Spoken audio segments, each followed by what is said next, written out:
തുടർന്ന് നമുക്ക് എസ്ര നെഹമ്യ പുസ്തകങ്ങൾ പഠിക്കാനായിട്ട് മുന്നോട്ട് പോകാം. എസ്ര നെഹമ്യ ഒരു കാര്യം കൂടെ ഓർത്തിരിക്കുന്നത് നന്നായിരിക്കും. എസ്രായെക്കുറിച്ചും നെഹമ്യാവിനെക്കുറിച്ചും എസ്തേറിനെക്കുറിച്ചും ഇനി 3 ചരിത്ര പുസ്തകങ്ങളും കൂടിയാണ് പഴയ നിയമം തീരാൻ അവശേഷിക്കുന്നത്. പഴയ നിയമം എന്ന് പറഞ്ഞപ്പോൾ നിങ്ങൾക്കൊരു പഴയ നിയമ ചരിത്രം തീരാൻ, പഴയ നിയമം എന്ന് പറഞ്ഞാൽ നിയമം പിന്നെയും കിടക്കുകയാണ്. പഴയ നിയമ ചരിത്രം അവസാനിക്കണമെങ്കിൽ ഇനി നമ്മൾ വളരെ വേഗം എത്തിക്കഴിഞ്ഞല്ലേ, 3 പുസ്തകങ്ങളും കൂടി പഠിച്ചാൽ മതി. ഏതൊക്കെയാണ്? എസ്ര, നെഹമ്യ, എസ്തേർ. ബാക്കിയുള്ള പുസ്തകങ്ങളെല്ലാം ഈ ചരിത്ര കാലഘട്ടത്തിൽ സംഭവിച്ച കാര്യങ്ങളുടെ ഒരു വിവരണം മാത്രമാണ്. ഇനി അങ്ങോട്ട് മാറിയിരിക്കുന്ന ഇപ്പോൾ എത്ര പുസ്തകമാകും? 17 പുസ്തകമാകും നമ്മൾ എസ്തേറിലെത്തുമ്പോൾ. അത് കഴിഞ്ഞ് 17, 5, 22 പുസ്തകങ്ങളുണ്ട്. ആ പുസ്തകങ്ങൾ ഈ 17 പുസ്തകങ്ങളുടെ കാലഘട്ടത്തിൽ സംഭവിച്ചതും എഴുതിയതുമായ കാര്യങ്ങൾ മാത്രമാണ്. മനസ്സിൽ വന്നിട്ടുണ്ടല്ലോ. ഞാൻ രാജാക്കന്മാരുടെ പുസ്തകം പഠിപ്പിച്ചപ്പോൾ ഓരോ രാജാവിൻ്റെയും കാലഘട്ടത്തിലുണ്ടായിരുന്ന പ്രവാചകന്മാരാരാണെന്നുള്ളതും പറഞ്ഞു തന്നിട്ടുണ്ട്. ഓർമ്മയുണ്ടാകുമെന്ന് കരുതുന്നു. കൂടാതെ ഞാനത് എഴുതി കയ്യിലും തന്നിട്ടുണ്ട്. അത്രയൊക്കെ എനിക്ക് ചെയ്യാൻ പറ്റുള്ളൂ. ബാക്കി നിങ്ങൾ തന്നെ അത് നോക്കി പഠിച്ച് കാര്യങ്ങളൊക്കെ ഗ്രഹിച്ചാൽ മാത്രം മതിയാകും. അപ്പോൾ എസ്ര നെഹമ്യ പഠിക്കുമ്പോൾ ഞാൻ പറയാൻ വന്ന പ്രധാനപ്പെട്ട കാര്യം എന്താണെന്ന് ചോദിച്ചാൽ, എസ്രയെക്കുറിച്ചും നെഹമ്യാവിനെക്കുറിച്ചും ഈ ദിനവൃത്താന്ത പുസ്തകത്തിൻ്റെ തുടർച്ചയായിട്ട് പഠിക്കുമ്പോൾ അത്യാവശ്യം ഒരു കാര്യം നിങ്ങളുടെ മനസ്സിൽ അറിവിലുണ്ടായിരിക്കണം. ഒരു പക്ഷേ ഇന്ന് എസ്ര നെഹമ്യ പഠിച്ചില്ലെങ്കിലും ആ കാര്യം പഠിക്കുന്നത് നന്നായിരിക്കും. ഹിസ്റ്ററി ഓഫ് ദ ടെമ്പിൾ, ദേവാലയ ചരിത്രം. കാരണം ഇവിടെ മുഴുവൻ നമ്മൾ കാണാൻ പോകുന്നത് ഇനി ദേവാലയത്തോടുള്ള ബന്ധത്തിൽ ചില കാര്യങ്ങളാണ് അല്ലേ. ദേവാലയം, ദൈവത്തിന് വേണ്ടി ഒരു ആലയം പണിയാൻ ആഗ്രഹം ആദ്യം ഉണ്ടായത് ദാവീദിനാണ്. അത് പണിതത് ശലോമോനാണ്. പക്ഷേ ആലയം വെന്തുപോയതായിട്ട്, ചുട്ടുപോയതായിട്ട് നമ്മൾ ഇപ്പോൾ വായിച്ചില്ലേ? പിന്നെ ആലയം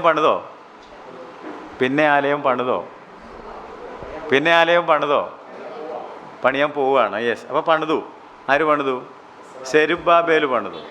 സെരുബ്ബാബേൽ പണിത ആലയത്തിന് എന്ത് സംഭവിച്ചു? അത് വീണ്ടും നശിച്ചു പോയി കഴിഞ്ഞിട്ട് പിന്നെ ആരെങ്കിലും പണിതോ?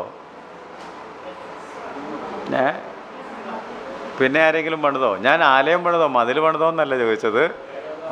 പിന്നെ ഹേരോദാവ് പണിത ആലയത്തിന് എന്ത് സംഭവിച്ചു? അത് നശിച്ചു പോയി.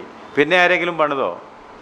ഇങ്ങനെ ചോദിച്ചുകൊണ്ടിരുന്ന അപ്പോൾ ഈ ആലയം എന്ന് പറയുന്നത് ലോക ചരിത്രത്തിലും യഹൂദ ചരിത്രത്തിലും സുപ്രധാനമായ ഒരു കാര്യമായതുകൊണ്ട് ദൈവാലയം, ഇനി നമ്മൾ തന്നെ ആലയമാണ്, നമ്മുടെ ശരീരം ദൈവത്തിൻ്റെ ആലയമാണ്, സഭ ദൈവാലയമാണ്, ഇങ്ങനെ കുറേ കാര്യങ്ങളിലൂടെ പറഞ്ഞുകൊണ്ടിരിക്കുന്നുണ്ടായിരുന്നു. അപ്പോൾ അതുകൊണ്ട് ഈ ദൈവാലയം എന്താണെന്നും ആലയത്തിൻ്റെ ചരിത്രം എങ്ങനെയാണ് പോകുന്നതെന്നും ഉള്ളതിനെക്കുറിച്ച് പണിതതും പണിയാത്തതുമായ ആലയങ്ങളുണ്ട്. അതേക്കുറിച്ചൊക്കെ ഒരു പൊതു കാഴ്ചപ്പാടുണ്ടായിരിക്കുന്നത് നന്നായിരിക്കും എന്ന് എനിക്കൊരു ചിന്ത. അതുകൊണ്ട് നമ്മളിനി എസ്ര നെഹമ്യ പുസ്തകങ്ങളിലേക്ക് കയറുമ്പോൾ എസ്ര അല്ല ആലയം പണിയുന്നത്. പലർക്കും അങ്ങനെ ഒരു ധാരണയുണ്ടെന്ന് എനിക്ക് തോന്നുന്നു. ആലയം പണിതത് സെരുബ്ബാബേലാണ്, എസ്ര പണിതത് ജനത്തെയാണ്. കാരണം എളുപ്പമുള്ളത് ആലയം പണിയുക എന്നുള്ളതാണ്, കെട്ടിടം പണിയുക എന്നുള്ളതാണ്. വിഷമമുള്ളത് ആലയം പണിതുകൊണ്ട് മാത്രം എല്ലാം ശരിയാകുമോ? അല്ല, അങ്ങനെയാണല്ലോ ഇന്ന് പല സഭകളിൽ നിങ്ങൾ ചെന്നാൽ കെട്ടിടം അടിപൊളി, ആരാധന അതിദയനീയം എന്ന് പറഞ്ഞതുപോലെ നമ്മൾ കെട്ടിടം പണിയാൻ വളരെ എളുപ്പമാണ്. കല്ലും മരവും പൈസയൊക്കെ ഉണ്ടാക്കി മനോഹര ഹർമ്മ്യങ്ങളൊക്കെ നമുക്ക് പണിതുയർത്താൻ സാധിക്കും. പക്ഷെ അവിടെ വരുന്ന ജനത്തെ ഒന്ന് പണിതെടുക്കുക എന്ന് പറയുന്നതാണ്. എങ്കിലേ അതല്ലേ കർത്താവ് തന്നെ നേരിട്ട് പറഞ്ഞത്, എൻ്റെ നാമം വിളിക്കപ്പെട്ടിരിക്കുന്ന എൻ്റെ ജനം ഈ ആലയം മനോഹരമായിട്ട് നിൽക്കുമ്പോഴാണ് പറഞ്ഞത്. തങ്ങളെ തന്നെ താഴ്ത്തി പ്രാർത്ഥിച്ച് എൻ്റെ മുഖം അന്വേഷിച്ച് ദുർമാർഗങ്ങളെ വിട്ട് തിരിയുമെങ്കിൽ. അപ്പോൾ അതാണ് വിഷമമുള്ള കാര്യം. അപ്പോൾ അങ്ങനെ ഒരു ജനത്തെ ഒരുക്കിയെടുക്കുവാനും ജനത്തെ പണിയുവാനുമായിട്ടാണ് ആര് വന്നത്? എസ്ര ശാസ്ത്രി വന്നത്. നെഹമ്യാവ് വന്നത് ഈ ആലയത്തിന് ചുറ്റും യെരുശലേമിൻ്റെ മതിൽ പണിയാനായിട്ടാണ്. അപ്പം ഇവിടെ നമ്മൾ ദേവാലയ ചരിത്രത്തിലേക്ക് പോകുന്നതിന് മുമ്പ് ഒരു പക്ഷേ മനസ്സിലാക്കേണ്ട ഒരു പ്രധാനപ്പെട്ട കാര്യം എന്താണെന്ന് ചോദിച്ചാൽ, ഇപ്പോൾ ഇവർ പ്രവാസത്തിലേക്ക് പോയി. നിങ്ങൾ come back to king books, രാജാക്കന്മാരുടെ പുസ്തകത്തിലേക്ക് മടങ്ങി വരിക. ദിനവൃത്താന്ത പുസ്തകം തന്നെയും രാജാക്കന്മാരുടെ പുസ്തകത്തിൻ്റെ ഒരു പരിച്ഛേദം വേറൊരു കാര്യം പറയാൻ വേണ്ടി എഴുതിയതായിരുന്നു. ഇസ്ൻറ്റ് ശമൂവേലിൻ്റെ പുസ്തകവും രാജാക്കന്മാരുടെ പുസ്തകവുമാണ് എന്തുള്ളത്? ചരിത്രമുള്ളത്. എന്നിട്ട് ആ ചരിത്രത്തിൻ്റെ ഇടയ്ക്ക് നിന്ന് ഒരു പ്രധാന കാര്യം ദൈവത്തിന് പറയാനുണ്ടായിരുന്നത് കൊണ്ടാണ് 2 ദിനവൃത്താന്ത പുസ്തകം കൊണ്ടുവന്ന് വെച്ചത്. എന്ത് പറയാനായിട്ടായിരുന്നു? ആലയത്തിൻ്റെ കാര്യം. ആ ആലയം എത്ര പ്രധാനപ്പെട്ടതാണെന്നും അതിന് ദാവീദിന് എന്ത് താല്പര്യം ഉണ്ടായിരുന്നെന്നും ശലോമോൻ എങ്ങനെ പണിതെന്നും പിന്നെ വന്നവരെങ്ങനെ അത് നശിപ്പിച്ചെന്നും ചിലരൊക്കെ അതിനെ എങ്ങനെ ഉണർത്തിയെന്നും ഒക്കെ കാണിക്കാൻ വേണ്ടിയാണ് എന്ത് പറഞ്ഞത്, ദിനവൃത്താന്തം തന്നത്. അത് നമുക്കൊരു ആത്മീയ ദർശനം നൽകാൻ വേണ്ടി എഴുതിയതാണ്. ഇപ്പോൾ ചരിത്രം മാത്രം പഠിക്കുകയാണെങ്കിൽ നമ്മൾ എങ്ങോട്ട് പോകണം? രാജാക്കന്മാരിലേക്ക് തന്നെ മടങ്ങിപ്പോകണം. അങ്ങനെ മടങ്ങിപ്പോകുമ്പോൾ ഓർത്തിരിക്കേണ്ട കാര്യം, നിങ്ങൾക്ക് ഹിസ്റ്റോറിക്കൽ കണ്ടിന്യൂറ്റി കിട്ടണമെങ്കിൽ, ചരിത്രപരമായ തുടർച്ച കിട്ടണമെങ്കിൽ, ഞാൻ നേരത്തെ പറഞ്ഞതുപോലെ ഇങ്ങനെ പഠിച്ച് പോകുമ്പോൾ എസ്തേർ കഴിഞ്ഞിട്ട് മത്തായിയിൽ വരണമെന്ന് പറഞ്ഞതുപോലെ ഈ ദിനവൃത്താന്തം പഠിച്ചില്ലെന്ന് വിചാരിച്ചുകൊണ്ട് നമുക്കൊന്ന് രാജാക്കന്മാരിലേക്ക് പോകാം. പഠിച്ചില്ലെന്ന് വിചാരിച്ചെന്ന് പറഞ്ഞാൽ എല്ലാം കംപ്ലീറ്റ് മറന്നേക്കരുത്. കഴിഞ്ഞ ക്ലാസ്സിൽ സാറ് പറഞ്ഞില്ലേ ദിനവൃത്താന്തം പഠിച്ചില്ലെന്ന് വിചാരിച്ചേക്കാൻ എന്ന് പറഞ്ഞിരിക്കരുത്. ഞാൻ പറഞ്ഞത് ചരിത്ര തുടർച്ച നമുക്കുണ്ടാകണമെങ്കിൽ കുറച്ചൊന്ന് പുറകോട്ട് പോയി. 2 രാജാക്കന്മാർ 17-ാം അധ്യായത്തിൻ്റെ 22-23 വാക്യങ്ങൾ. അങ്ങനെ ഇസ്രായേൽ മക്കൾ യൊരോബെയാം ചെയ്ത സകല പാപങ്ങളിലും നടന്നു. അവർ അവയെ വിട്ടുമാറായികയാൽ യഹോവ പ്രവാചകന്മാരായ തൻ്റെ സകല ദാസന്മാർ മുഖാന്തരം അരുളി ചെയ്ത പ്രകാരം ഒടുവിൽ ഇസ്രായേലിനെ തൻ്റെ സന്നിധിയിൽ നിന്നും നീക്കിക്കളഞ്ഞു. ഇങ്ങനെ ഇസ്രായേൽ സ്വദേശം വിട്ടു അശൂരിലേക്ക് പോകേണ്ടി വന്നു. ഇന്നുവരെ അവിടെ ഇരിക്കുന്നു. അവർ സ്വദേശം വിട്ട്, നമ്മൾ പണ്ട് വായിച്ച വാക്യമാണ്, അവർ സ്വദേശം വിട്ട് എങ്ങോട്ട് പോകേണ്ടി വന്നു? അശൂരിലേക്ക് പോകേണ്ടി വന്നു. ഓക്കെ, 25-21.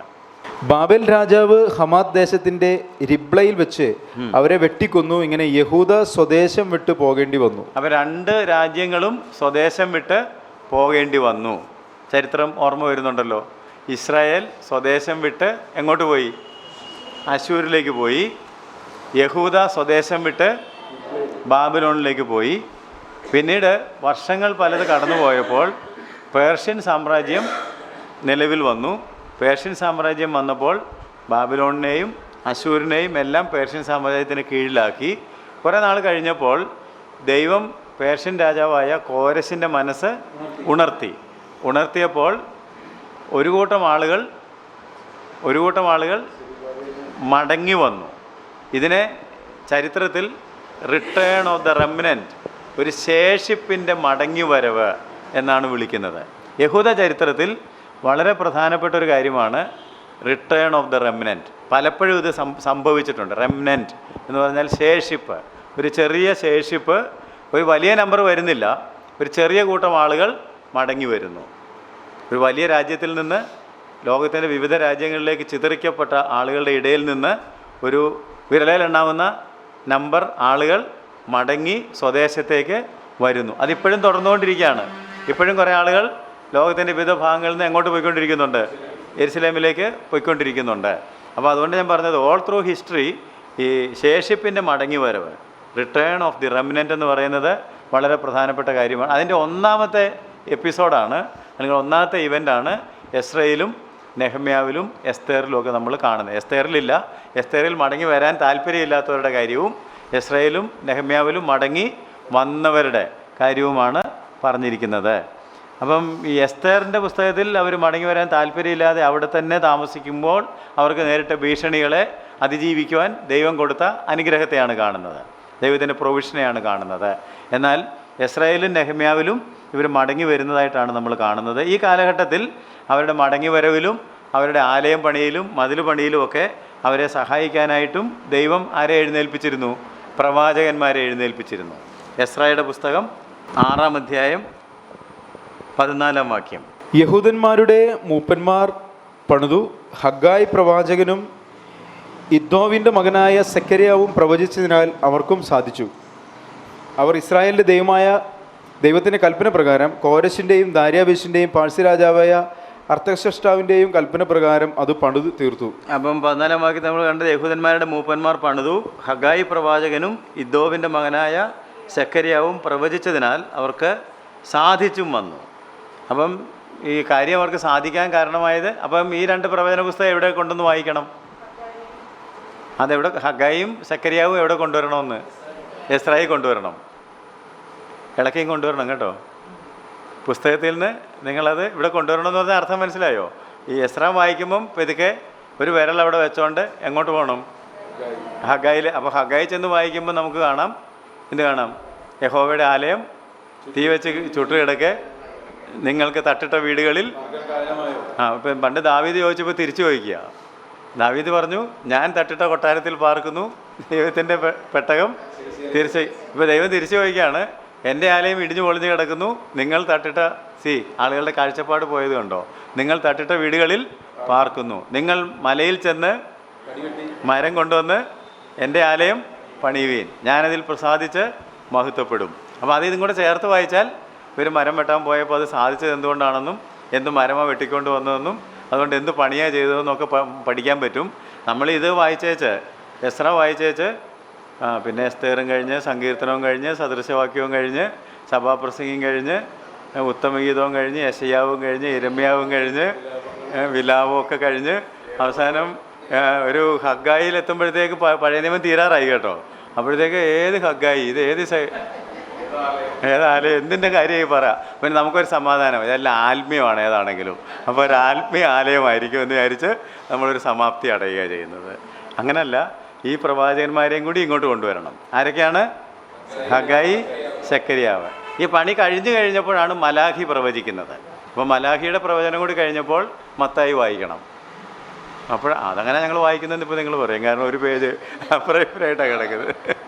അപ്പോൾ അതുകൊണ്ട് ആ ക്രമത്തിൽ ഈ ചരിത്രം മനസ്സിലാക്കുമ്പോഴാണ് അതിൻ്റെ കാര്യങ്ങളൊക്കെ മനസ്സിലാക്കാനായിട്ട് സാധിക്കുന്നത്. ഓക്കെ, നമുക്ക് വിലാപങ്ങളുടെ പുസ്തകത്തിൽ നിന്നൊരു വാക്യം വായിക്കാം.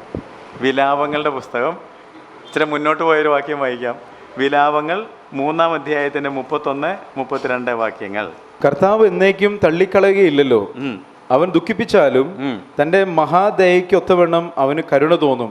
മനസ്സോടെ അല്ലല്ലോ അവൻ മനുഷ്യപുത്രന്മാരെ ദുഃഖിപ്പിച്ച് വ്യസനിപ്പിക്കുന്നത്. കണ്ടോ, നമ്മളെ ദൈവം ഇടയ്ക്കൊക്കെ വല്ല ദുഃഖത്തിലോ കൈവിട്ട അവസ്ഥയിലോ ക്യാപ്റ്റിവിറ്റിയിലോ ഒക്കെ ആക്കുന്നുണ്ടെങ്കിൽ മനസ്സോടെയാണോ? മനസ്സോടെയാണോ? അല്ല. ചിലർക്കെങ്കിലും സമാധാനമായി കാണും.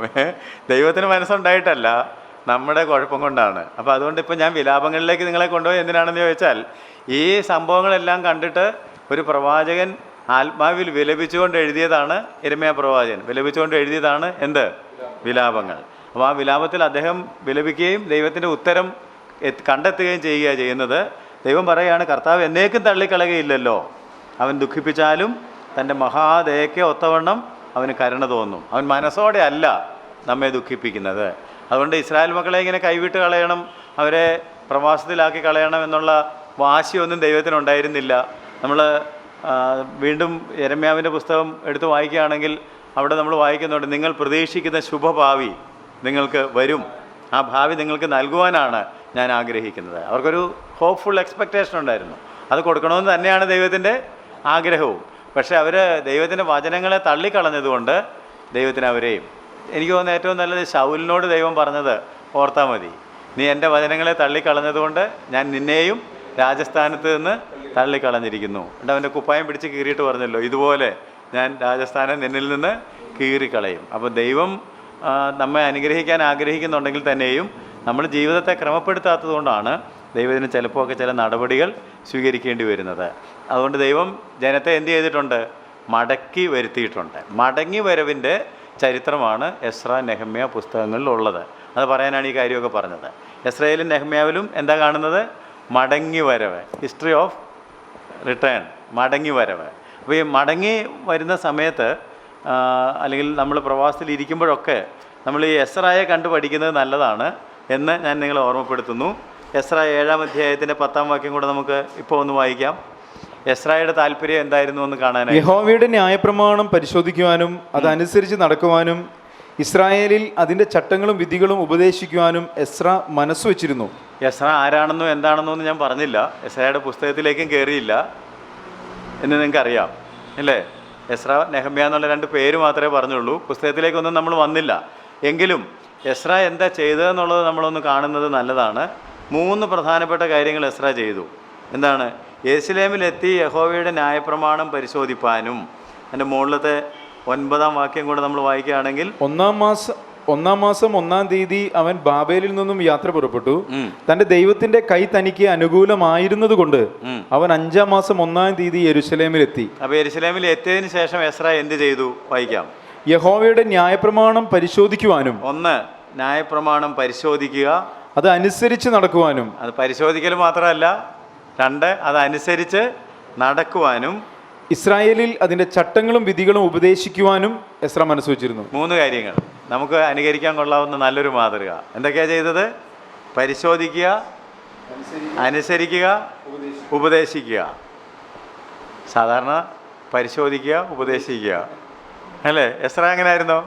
പരിശോധിക്കുക, അനുസരിക്കുക, ഉപദേശിക്കുക. അപ്പോൾ അത് എസ്രയുടെ ഒരു പാറ്റേണാണ്. അപ്പം മടങ്ങി വന്ന ജനത്തിന് ആത്മീയ നിർദ്ദേശങ്ങൾ നൽകുവാനായിട്ട് ദൈവം ഉയർത്തിയ എസ്ര. അദ്ദേഹം ഒരു ശാസ്ത്രിയായിരുന്നു. അദ്ദേഹത്തിൻ്റെ പേരാണ് പുസ്തകത്തിന് കൊടുത്തിരിക്കുന്നത്. ഈ പുസ്തകവും നമ്മൾ നേരത്തെ കണ്ടു, ദിനവൃത്താന്ത പുസ്തകവും ഒറ്റ പുസ്തകമാണ്. ഓർക്കുന്നുണ്ടോ? പുസ്തകത്തിൻ്റെ പേരിടയ്ക്ക് കൊണ്ടെന്ന് വെച്ച് തിരിച്ച് കളഞ്ഞതാണെന്നൊക്കെ ഉള്ളത് ഓർമ്മയുണ്ടല്ലോ. അവസാനത്തെ അധ്യായം വായിച്ചതൊക്കെ ഓർമ്മയുണ്ടോ? ഇല്ലെങ്കിൽ ഒന്നുകൂടെ വായിച്ചോ. 36-ാം അധ്യായത്തിൻ്റെ 22 മുതൽ. എന്നാൽ ഇരമ്യാവ് മുഖാന്തരം ഉണ്ടായ യഹോവയുടെ വചനം നിവൃത്തിയാകേണ്ടതിന് പാഴ്സി രാജാവായ കോരശിന്റെ 1-ാം ആണ്ടിൽ യഹോവ പാഴ്സി രാജാവായ കോരശിന്റെ മനസ്സുണർത്തി. അവൻ തന്റെ രാജ്യത്ത് എല്ലായിടത്തും ഒരു വിളംബരം പ്രസിദ്ധമാക്കി. തന്നെയല്ലേ എസ്രായുടെ പുസ്തകം തുടങ്ങുന്നതെന്ന് നോക്കിയേ. നമ്മൾ നേരത്തെ വായിച്ചതാണിതും. ഇരമ്യാ മുഖാന്തരം ഉണ്ടായ യഹോവയുടെ അരുളപ്പാട് നിവൃത്തിയാകേണ്ടതിന് പാഴ്സി രാജാവായ കോരശിന്റെ 1-ാം ആണ്ടിൽ യഹോവ പാഴ്സി രാജാവായ കോരശിന്റെ മനസ്സിനെ ഉണർത്തി. എല്ലാവരും കണ്ടല്ലോ. അപ്പോൾ അതൊരു കണ്ടിന്യൂസ് ബുക്കാണ്. ചരിത്രവും കണ്ടിന്യൂസ് ആണ്. ഇടയ്ക്ക് എസ്ര എന്നൊരു ടൈറ്റിൽ വന്നെന്ന് മാത്രമേ ഉള്ളൂ.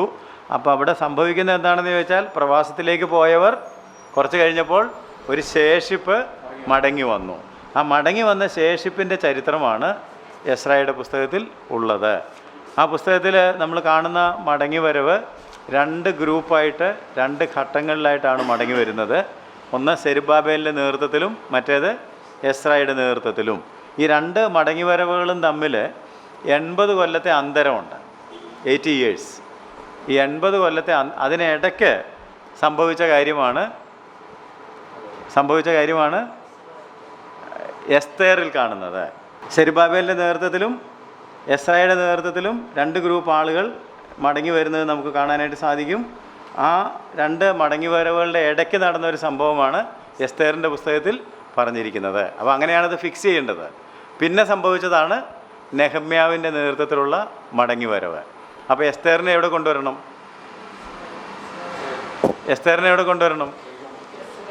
എസ്രായി കൊണ്ടുവരണം. You get the connection. അങ്ങനെ പഠിക്കുമ്പോഴാണ് അതിൻ്റെ ചരിത്രപരമായിട്ടുള്ള തുടർച്ച നിങ്ങൾക്ക് കിട്ടുന്നത്. സെരുബ്ബാബേലിൻ്റെയും എസ്രയുടെയും മടങ്ങി വരവുകളുടെ ഇടയ്ക്കാണ് എന്ത് സംഭവിക്കുന്നത്? എസ്തേർ എന്ന് പറയുന്ന പുസ്തകത്തിൽ പറഞ്ഞിരിക്കുന്ന കാര്യങ്ങൾ ആ പേർഷ്യൻ സാമ്രാജ്യത്തിൽ സംഭവിക്കുന്നത് ഈ 2 മടങ്ങി വരവുകളുടെ ഇടയ്ക്ക്. അല്ലാതെ നമ്മൾ ഈ എസ്രയുടെ പുസ്തകം എടുത്ത് വായിക്കുമ്പം പെട്ടെന്ന് ഒരു കൂട്ടം ആളുകൾ സെരുബ്ബാബേലിൻ്റെ കൂട്ടത്തിലേക്ക് വന്നു, അത് കഴിഞ്ഞ് ഉടനെ തന്നെ അനദർ ഗ്രൂപ്പ് അണ്ടർ എസ്ര. അങ്ങനല്ല. പിടികിട്ടുന്നുണ്ടോ? അതിനിടയ്ക്ക് വേറെയും കാര്യങ്ങളൊക്കെ സംഭവിക്കുന്നുണ്ട്. ആ ക്രമത്തിൽ നമ്മൾ മെനക്കെട്ടൊക്കെ ഇരുന്നൊന്ന് വായിച്ച് അതിനിടയ്ക്ക് ഹഗായിയെ കൊണ്ടുവരണം, സക്കരിയാവിനെ കൊണ്ടുവരണം, മലാഖി വരണം. അങ്ങനെ പഠിക്കുമ്പോഴാണ് ഇതിൻ്റെ എല്ലാം ഒരു ബ്യൂട്ടിഫുൾ പിക്ചർ നമ്മുടെ മനസ്സിലേക്ക് വരുന്നത്. അപ്പോൾ ഇന്ന് നമുക്ക് ഏകദേശം ഇവിടെ സമയം അവസാനിക്കുന്നത് കൊണ്ട് ക്ലാസ് വൈൻഡപ്പ് ചെയ്യാം. അപ്പോൾ അടുത്ത ക്ലാസ്സിൽ നമുക്ക് എസ്ര നെഹമ്യ പഠിക്കാം. അതോടൊപ്പം നേരത്തെ ഞാൻ പറഞ്ഞ ദേവാലയത്തിൻ്റെ ചരിത്രം. കാരണം ഇവർ മടങ്ങി വരുന്നത് ദേവാലയം പണിയാനായിട്ടാണെങ്കിൽ ദേവാലയത്തിൻ്റെ ചരിത്രം എന്തായിരുന്നു എന്നുള്ളതൊന്ന് പൊതുവെ അറിഞ്ഞിരിക്കുന്നത് നല്ലതാണ്.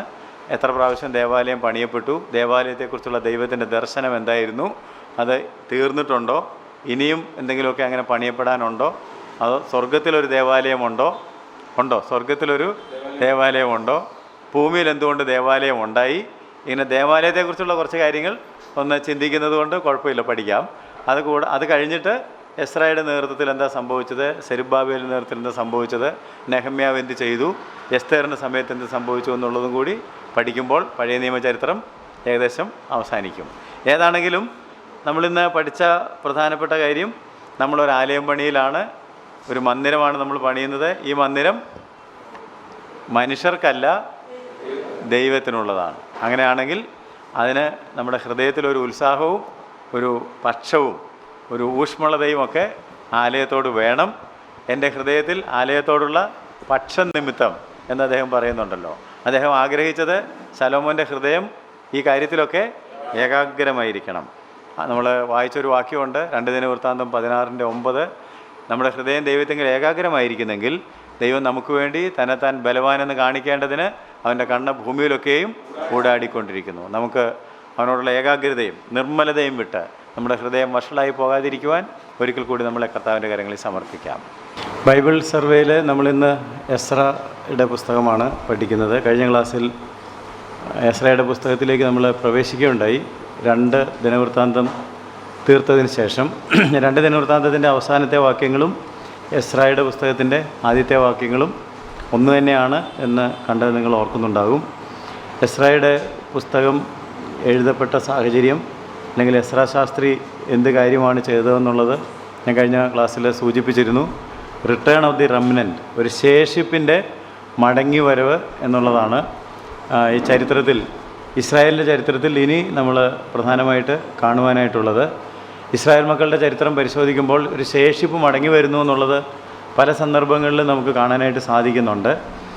ഈ പറയുന്ന നമ്മളുടെ കാലഘട്ടത്തിൽ എസ്ര മടങ്ങി വന്ന സമയത്ത് പ്രവാചകന്മാർ ചിലരുണ്ടായിരുന്നു. ആരാണെന്ന് ഓർക്കുന്നുണ്ടാവുമല്ലോ, ഹഗ്ഗായി, സക്കരിയാവ്, മലാഖി. ഈ പ്രവാചകന്മാർ പ്രവചിച്ചു വന്നതിനാൽ അവർക്ക് കാര്യം സാധിച്ചും വന്നു. അപ്പം മടങ്ങിവരവ് 3 ഗ്രൂപ്പായിട്ടാണ്. ഒന്ന് എസ്രയുടെ നേതൃത്വത്തിൽ, അല്ല അതിനു മുമ്പ് സെരുബ്ബാബേലിൻ്റെ നേതൃത്വത്തിൽ, ആദ്യം സെരുബ്ബാബേലിൻ്റെ നേതൃത്വത്തിൽ, പിന്നെ എസ്രയുടെ നേതൃത്വത്തിൽ, പിന്നീട് നെഹമ്യാവിൻ്റെ നേതൃത്വത്തിൽ. മടങ്ങി വരാതിരുന്നവർ എസ്തേറിൻ്റെ സഹായത്താൽ രക്ഷപ്പെടുന്നതും നമ്മൾ കാണുന്നു. എസ്രയുടെ പുസ്തകം പഠിക്കുന്നതിന് മുമ്പായിട്ട് ദൈവാലയത്തെക്കുറിച്ച് ചുരുക്കമായിട്ട് ചില കാര്യങ്ങൾ പറയാം എന്ന് കഴിഞ്ഞ ക്ലാസ്സിൽ പറഞ്ഞിരുന്നു. ആ കാര്യം തീർത്തതിന് ശേഷം നമുക്ക് എസ്രയിലേക്ക് പ്രവേശിക്കാം. ഈ യെരുശലേം ദേവാലയം പണിയപ്പെടുന്ന അല്ലെങ്കിൽ യെരുശലേം ദേവാലയത്തിനോടുള്ള ബന്ധത്തിൽ 3 ആലയങ്ങളാണ് ഇതിനോടകം പണിത് കഴിഞ്ഞിട്ടുള്ളത്. ഇനി 4ാമത്തെ ഒരാലയം പണിയാനിരിക്കുന്നു. ഒന്നാമത് പണിയപ്പെട്ടത് ശലോമോൻ്റെ ആലയമാണ് എന്നെല്ലാവർക്കും അറിയാം. എന്നാൽ ശലോമോൻ്റെ കാലത്തിന് ശേഷം ഈ സാമ്രാജ്യം വിഭജിക്കപ്പെടുകയും യഹൂദ ഭരിച്ച അവസാനത്തെ രാജാവിൻ്റെ കാലഘട്ടത്തിൽ അത് ബാബിലോണിയർ വന്ന് ഇടിച്ചു കളയുകയും ചെയ്തു എന്ന് കേട്ടിട്ടുണ്ടല്ലോ. നമ്മൾ വായിക്കുക തന്നെ ചെയ്ത കാര്യം നിങ്ങൾ ഓർക്കുന്നുണ്ടാകും. 2 രാജാക്കന്മാരുടെ പുസ്തകത്തിലും ദിനവൃത്താന്ത പുസ്തകത്തിലും നമ്മൾ ആ കാര്യം വായിക്കുകയുണ്ട്. ആലയം തീ വെച്ച് ചുട്ടുകളഞ്ഞു. യഹൂദ പ്രവാസത്തിലേക്ക് സ്വദേശം വിട്ട് പോകേണ്ടി വന്നു എന്ന് 2 രാജാക്കന്മാർ 25-ാം അധ്യായത്തിൻ്റെ 21-ാം വാക്യത്തിൽ കഴിഞ്ഞ പ്രാവശ്യം വായിച്ചത് വേണമെങ്കിൽ ഒന്നുകൂടെ വായിക്കാം. 2 രാജാക്കന്മാർ 25-ാം അധ്യായത്തിൻ്റെ 21-ാം വാക്യം. ബാബേൽ രാജാവ് ഹമാത്ത് ദേശത്തിലെ റിബ്ലയിൽ വെച്ച് അവരെ വെട്ടിക്കൊന്നു. ഇങ്ങനെ യഹൂദ സ്വദേശം വിട്ട് പോകേണ്ടി വന്നു. അപ്പോൾ അതിൻ്റെ മുകളിലോട്ടും താഴോട്ടും വായിച്ചാൽ ആലയം അവരെ ചുട്ടുകളഞ്ഞു, ആലയത്തിലെ ഉപകരണങ്ങളൊക്കെ എടുത്തുകൊണ്ട് പോയി എന്നുള്ള കാര്യവും പറഞ്ഞിട്ടുണ്ട്. അപ്പോൾ അങ്ങനെയാണ് ശലോമോൻ്റെ ആലയം ഇല്ലാതാകുന്നത്. അതിനുശേഷം പണിയപ്പെട്ട ആലയമാണ് സെരുബ്ബാബേലിൻ്റെ ആലയം. സെരുബ്ബാബേൽ ഒന്നാമത് പണിയപ്പെട്ടത് ശലോമോൻ്റെ ആലയം. അത് തകർന്നു പോയി കഴിഞ്ഞപ്പോൾ എസ്രായുടെ കാലഘട്ടത്തിൽ അല്ലെങ്കിൽ എസ്രായുടെ പുസ്തകത്തിൽ പറഞ്ഞിരിക്കുന്ന പ്രകാരം സെരുബ്ബാബേൽ എന്ന് പറയുന്ന ആൾ ആലയം പണിയുന്നു. അതേക്കുറിച്ച് നമുക്ക് പുസ്തകം പഠിക്കുമ്പോൾ പഠിക്കാം. എങ്കിലും 2 വാക്യങ്ങൾ ഇപ്പോൾ വായിക്കുന്നത് നന്നായിരിക്കും. എസ്രായുടെ പുസ്തകം 5-ാം അധ്യായത്തിൻ്റെ 2-ാം വാക്യം. എസ്രായുടെ പുസ്തകം 5-ാം അധ്യായത്തിൻ്റെ 2-ാം വാക്യം. അങ്ങനെ ശെയൽത്തിയേലിൻ്റെ മകനായ സെരുബ്ബാബേലും യോസാദാക്കിൻ്റെ മകനായ യേശുവയും എഴുന്നേറ്റ് യെരുശലേമിലെ ദേവാലയം പണിയുവാൻ തുടങ്ങി. അപ്പോൾ അവർ ദേവാലയം പണിയാൻ തുടങ്ങി. 6-ന്റെ-15 വായിച്ചാൽ, 6-ാം അധ്യായത്തിൻ്റെ 15-ാം വാക്യം വായിച്ചാൽ, ദാര്യാവേശ് രാജാവിൻ്റെ വാഴ്ചയുടെ 6-ാം ആണ്ടിൽ ആദാർ മാസം 3-ാം തീയതി ഈ ആലയം പണിതു തീർന്നു. ആലയം പണിതു തീർന്നു. താഴോട്ട് വായിച്ചാൽ പ്രതിഷ്ഠ കഴിച്ചു എന്നും എഴുതിയിട്ടുണ്ട്. ഇസ്രായേൽ മക്കളും പുരോഹിതന്മാരും ലേവ്യരും ശേഷം പ്രവാസികളും സന്തോഷത്തോടെ ഈ ദേവാലയത്തിൻ്റെ പ്രതിഷ്ഠ കഴിച്ചു. അപ്പോൾ അതാണ് 2ാമത്തെ ആലയം. എന്നാൽ ഈ ആലയവും കുറേ കാലം കഴിഞ്ഞപ്പോൾ നശിച്ചു പോകുവാൻ ഇടയായി തീർന്നു. അത് കഴിഞ്ഞിട്ട് കർത്താവായ യേശുക്രിസ്തു ഈ ലോകത്തിൽ വന്ന കാലഘട്ടത്തിൽ ഒരാലയം നിലവിലുണ്ടായിരുന്നു. യേശു ആലയം ശുദ്ധീകരിക്കുന്നതും ആലയത്തിൽ പല പ്രാവശ്യം പോകുന്നതും പതിവായിട്ട് പള്ളിയിൽ പോയതും ഒക്കെ നമ്മൾ വായിക്കുന്നുണ്ട്. ആ ആലയം ആര് പണിത ആലയമായിരുന്നു? ശലോമോൻ്റെ ആലയവുമല്ല, സെരുബ്ബാബേലിൻ്റെ ആലയവുമല്ല, ഹെരോദാവ് പണിത ആലയമാണ്. ഹെരോസ് ടെമ്പിൾ, ഹെരോദാവ് പണിത ആലയമാണ്. അത് വളരെ മനോഹരമായിരുന്നു. ഇതിനു മുമ്പ് പണിത ആലയങ്ങളെക്കാളൊക്കെ വളരെ കേമമായിരുന്നു. അതുകൊണ്ടാണ് യേശുവിനെ അവർ കാണിച്ചു കൊടുത്തിട്ട് ഇതിൻ്റെ ആലയം നോക്കുക, ഇതിൻ്റെ പണി നോക്കുക, ഇത് എത്ര മനോഹരമായിരിക്കുന്നു. അപ്പോൾ കർത്താവ് പറഞ്ഞു, ഇത് കല്ലിന്മേൽ കല്ല് ശേഷിക്കാതെ ഇത് ഇടിഞ്ഞു പോകും. അത് പണിതിരുന്നത് വിലയേറിയ കല്ലുകൊണ്ടും സ്വർണം കൊണ്ടും ഒക്കെയാണ്. അത് കംപ്ലീറ്റ് കല്ലിന്മേൽ കല്ലില്ലാതെ നശിച്ചു പോയതായിട്ട് നമുക്ക് ചരിത്രം പറഞ്ഞു തരുന്നു. AD 70 റോമൻ ചക്രവർത്തിയായ ടൈറ്റസാണ് ഈ ആലയം നശിപ്പിച്ച് കളഞ്ഞത്. ഇപ്പോൾ അങ്ങനെ ഒരു ആലയം ഇല്ല, നിലവിലില്ല. ആലയത്തിൻ്റെ സ്ഥാനത്ത് മോസ്ക് ഓഫ് ഒമർ എന്ന് പറയുന്നൊരു ഇസ്ലാമിക ദേവാലയമാണ് നിലകൊള്ളുന്നത്.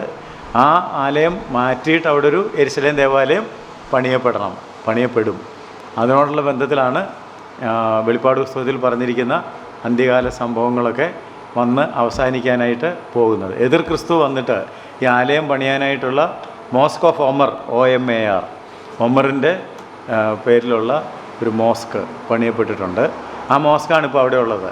അതിൻ്റെ ചിത്രങ്ങളൊക്കെ നിങ്ങൾ കണ്ടിട്ടുണ്ടാവും.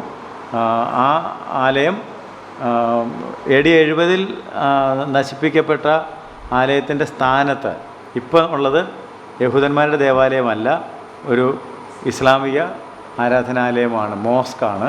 അതിനാണ് മോസ്ക് ഓഫ് ഒമർ എന്ന് പറഞ്ഞത്. അപ്പോൾ ആ സ്ഥാനത്താണ് ഇനി യെരുശലേം ദേവാലയം പണിയേണ്ടത്. അപ്പോൾ അതിനുള്ള കാര്യങ്ങളൊക്കെയാണ് അവർ ചെയ്തുകൊണ്ടിരിക്കുന്നു എന്നൊക്കെ പറയാം. അപ്പോൾ ഈ 3 ആലയങ്ങളാണ് പൊതുവായിട്ട് നമ്മൾ പരാമർശിക്കേണ്ടത്. പക്ഷേ ഈ 3 ആലയങ്ങൾ ആണെങ്കിലും ആലയത്തെക്കുറിച്ചുള്ള ദൈവത്തിൻ്റെ ദർശനം ഈ 3 ആലയങ്ങളിൽ ഒതുങ്ങി നിൽക്കുന്നില്ല എന്നുള്ളതുകൊണ്ട് നമുക്ക് കുറച്ചുകൂടെ പുറകോട്ട് പോയി ആലയങ്ങളെക്കുറിച്ച് ഒന്നുകൂടെ നോക്കേണ്ടതായിട്ടുണ്ട്. എങ്ങനെയാണ് ഈ ആലയം എന്നുള്ള ആശയം വന്നത്, അതെവിടെ എത്തി നിൽക്കുന്നു എന്നുള്ളത് അറിയാനായിട്ട് കുറച്ചുകൂടെ പുറകോട്ട് പോവുകയാണെങ്കിൽ, ഇപ്പോൾ പണിയപ്പെട്ട 3 ആലയങ്ങളുടെ എന്ന് പറഞ്ഞാൽ സ്ഥിരമായിട്ട് പണിയപ്പെട്ട നമുക്ക് കാണാൻ കഴിയുന്ന ആലയങ്ങളുടെ പേരാണ് ഞാൻ പറഞ്ഞത്. ശലോമോൻ്റെ ആലയം, സെരുബ്ബാബേലിൻ്റെ ആലയം, ഹെരോദിൻ്റെ ആലയം, ഇനി പണിയാനിരിക്കുന്ന ആലയം. എന്നാൽ ദൈവത്തിനൊരു ആലയം പണിയണം എന്നുള്ള ചിന്ത എവിടുന്ന് വന്നു എന്ന് ചോദിച്ചാൽ ദൈവം തന്നെ പറഞ്ഞതാണ്, എന്നെ ആരാധിപ്പാൻ എൻ്റെ ജനത്തെ വിട്ടയക്കുക. അവരെ വിട്ടയച്ച് കഴിഞ്ഞപ്പോൾ ആരാധിക്കാനായിട്ട് ഒരു സമാഗമന കൂടാരം. അപ്പോൾ അവിടെ മുതൽ നമ്മൾ തുടങ്ങുകയാണെങ്കിൽ ടെമ്പിൾസ് ഓഫ് ഗോഡ്, ദൈവത്തിൻ്റെ ആലയങ്ങൾ എന്ന് പറയുമ്പോൾ ഈ പറഞ്ഞ 3 അല്ല, കുറച്ചുകൂടെ പുറകോട്ട് പോവുകയാണെങ്കിൽ ഒന്നാമത് പണിതത് ഒരു സമാഗമന കൂടാരം. അതൊരു പോർട്ടബിൾ ടെൻ്റായിരുന്നു, ഒരു സ്ഥിരം സംവിധാനമല്ല. അവർ പോകുമ്പം യാത്രയിലായിരുന്നത് കൊണ്ട് എടുത്തുകൊണ്ട് പോകാം, അതിനെല്ലാം എടുത്തുകൊണ്ട് പോകാനായിട്ടുള്ള സംവിധാനങ്ങളൊക്കെ ഉണ്ടായിരുന്നു. അത് ഏകദേശം 400 കൊല്ലക്കാലത്തോളം ഇവരുടെ കൂടെ ഉണ്ടായിരുന്നു. ഇവരുടെ യാത്രയിലും പിന്നീട് പെട്ടകം പിടിക്കപ്പെടുന്നതും മടങ്ങി വരുന്നതും അതൊരു പ്രത്യേക സ്ഥലത്ത് വെക്കുന്നതും ഒക്കെ നമ്മൾ വായിക്കുന്നുണ്ട്. കൂടുതൽ സമയവും ശീലോവിലായിരുന്നു ഈ പെട്ടകം ഇരുന്നിരുന്നത്. അപ്പം ശീലോവിലെ കൂടാരവും എന്നൊക്കെ പുസ്തകത്തിൽ വായിക്കുന്നത് അതുകൊണ്ടാണ്. അപ്പോൾ ആലയ ചരിത്രത്തിലേക്ക് മടങ്ങിപ്പോയാൽ ഒന്നാമത്തേത് സമാഗമന കൂടാരം, ടാബർനാക്കൾ അല്ലെങ്കിൽ സാക്ഷ്യ കൂടാരം എന്ന പുറപ്പാട് പുസ്തകത്തിൽ നമ്മൾ അതിനെക്കുറിച്ച് പഠിച്ചിട്ടുണ്ട്. രണ്ടാമതുണ്ടായ ആലയമാണ് ശലോമോൻ്റെ ആലയം. അത് പണിതതിനെക്കുറിച്ചും നശിച്ചതിനെക്കുറിച്ചും നമ്മളിപ്പോൾ പറയുക ഉണ്ടായല്ലോ. അത് കഴിഞ്ഞിട്ട് പണിയാത്തതും ഉണ്ടാകാത്തതുമായ ഒരു ആലയം ദർശനത്തിൽ ദൈവം കാണിച്ചു കൊടുത്തതുണ്ട്. അത് യെഹെസ്കേൽ പ്രവാചകന് ദൈവം കൊടുത്ത ദർശനത്തിലാണ് നമ്മൾ കാണുന്നത്. പ്രവചന പുസ്തകങ്ങളിൽ യെഹെസ്കേലിൻ്റെ പ്രവചനം 40 മുതൽ 43 വരെയുള്ള അധ്യായങ്ങൾ വായിക്കുമ്പോൾ we see the vision of a temple. It's not an actual temple. യഥാർത്ഥത്തിൽ പണിയപ്പെട്ട ഒരാലയമല്ല, പക്ഷേ ഒരാലയത്തിൻ്റെ ദർശനം ദൈവം പ്രവാചകന് നൽകുന്നുണ്ട്. അപ്പോൾ ഒരുപക്ഷെ ഭാവി കാലത്ത് റെസ്റ്റോർഡ് ആകാൻ പോകുന്ന ഒരാലയത്തിൻ്റെ ചിത്രവും ദൈവം സഭയാം ദേവാലയം എന്ന് പറഞ്ഞിട്ടുള്ളത് കൊണ്ട് ഒരു പ്രത്യേകതയുള്ള ദർശനമാണ്. ആ ദർശനം നിങ്ങൾ പഠിക്കുകയാണെങ്കിൽ അങ്ങനെ ഒരു കെട്ടിടം ഇന്ന് വരെ ലോകത്തിലാരും പണിതിട്ടില്ല. അതിന് പല പ്രത്യേകതകളുണ്ട്. അതിൻ്റെ മുകളിലോട്ട് ചെല്ലുന്തോറും വീതി കൂടി വരും. സാധാരണ കെട്ടിടങ്ങൾക്ക് തിരിച്ചാണ്, മുകളിലോട്ട് ചെല്ലുന്തോറും വീതി കുറഞ്ഞു വരും. ഇതിൻ്റെ അടിസ്ഥാനത്തിൽ നിന്ന് വീതി കൂടി പോകുന്നതായിട്ട് കാണുന്നു. അവിടെ പല വാതിലുകളുണ്ട്, സാമാന്യമായതും വിശുദ്ധമായതും തമ്മിലുള്ള വേർതിരിവുകളുണ്ട്. അപ്പോൾ അതൊക്കെ ഒരു ആത്മീയ സത്യം നമുക്ക് കാണിച്ചു തരുന്നതിനായിട്ട് ദൈവം പ്രവാചകന് കൊടുത്ത ദർശനമാണ്. യെഹെസ്കേൽ ടെമ്പിൾ എന്ന് വേണമെങ്കിൽ അതിനെ വിളിക്കാം. അൺബിൽറ്റ്, ഒരിക്കലും പണിയപ്പെടാത്തൊരു ആലയമാണ്. ആ ആലയത്തെക്കുറിച്ച് പ്രവചന പുസ്തകത്തിൽ വായിക്കാം.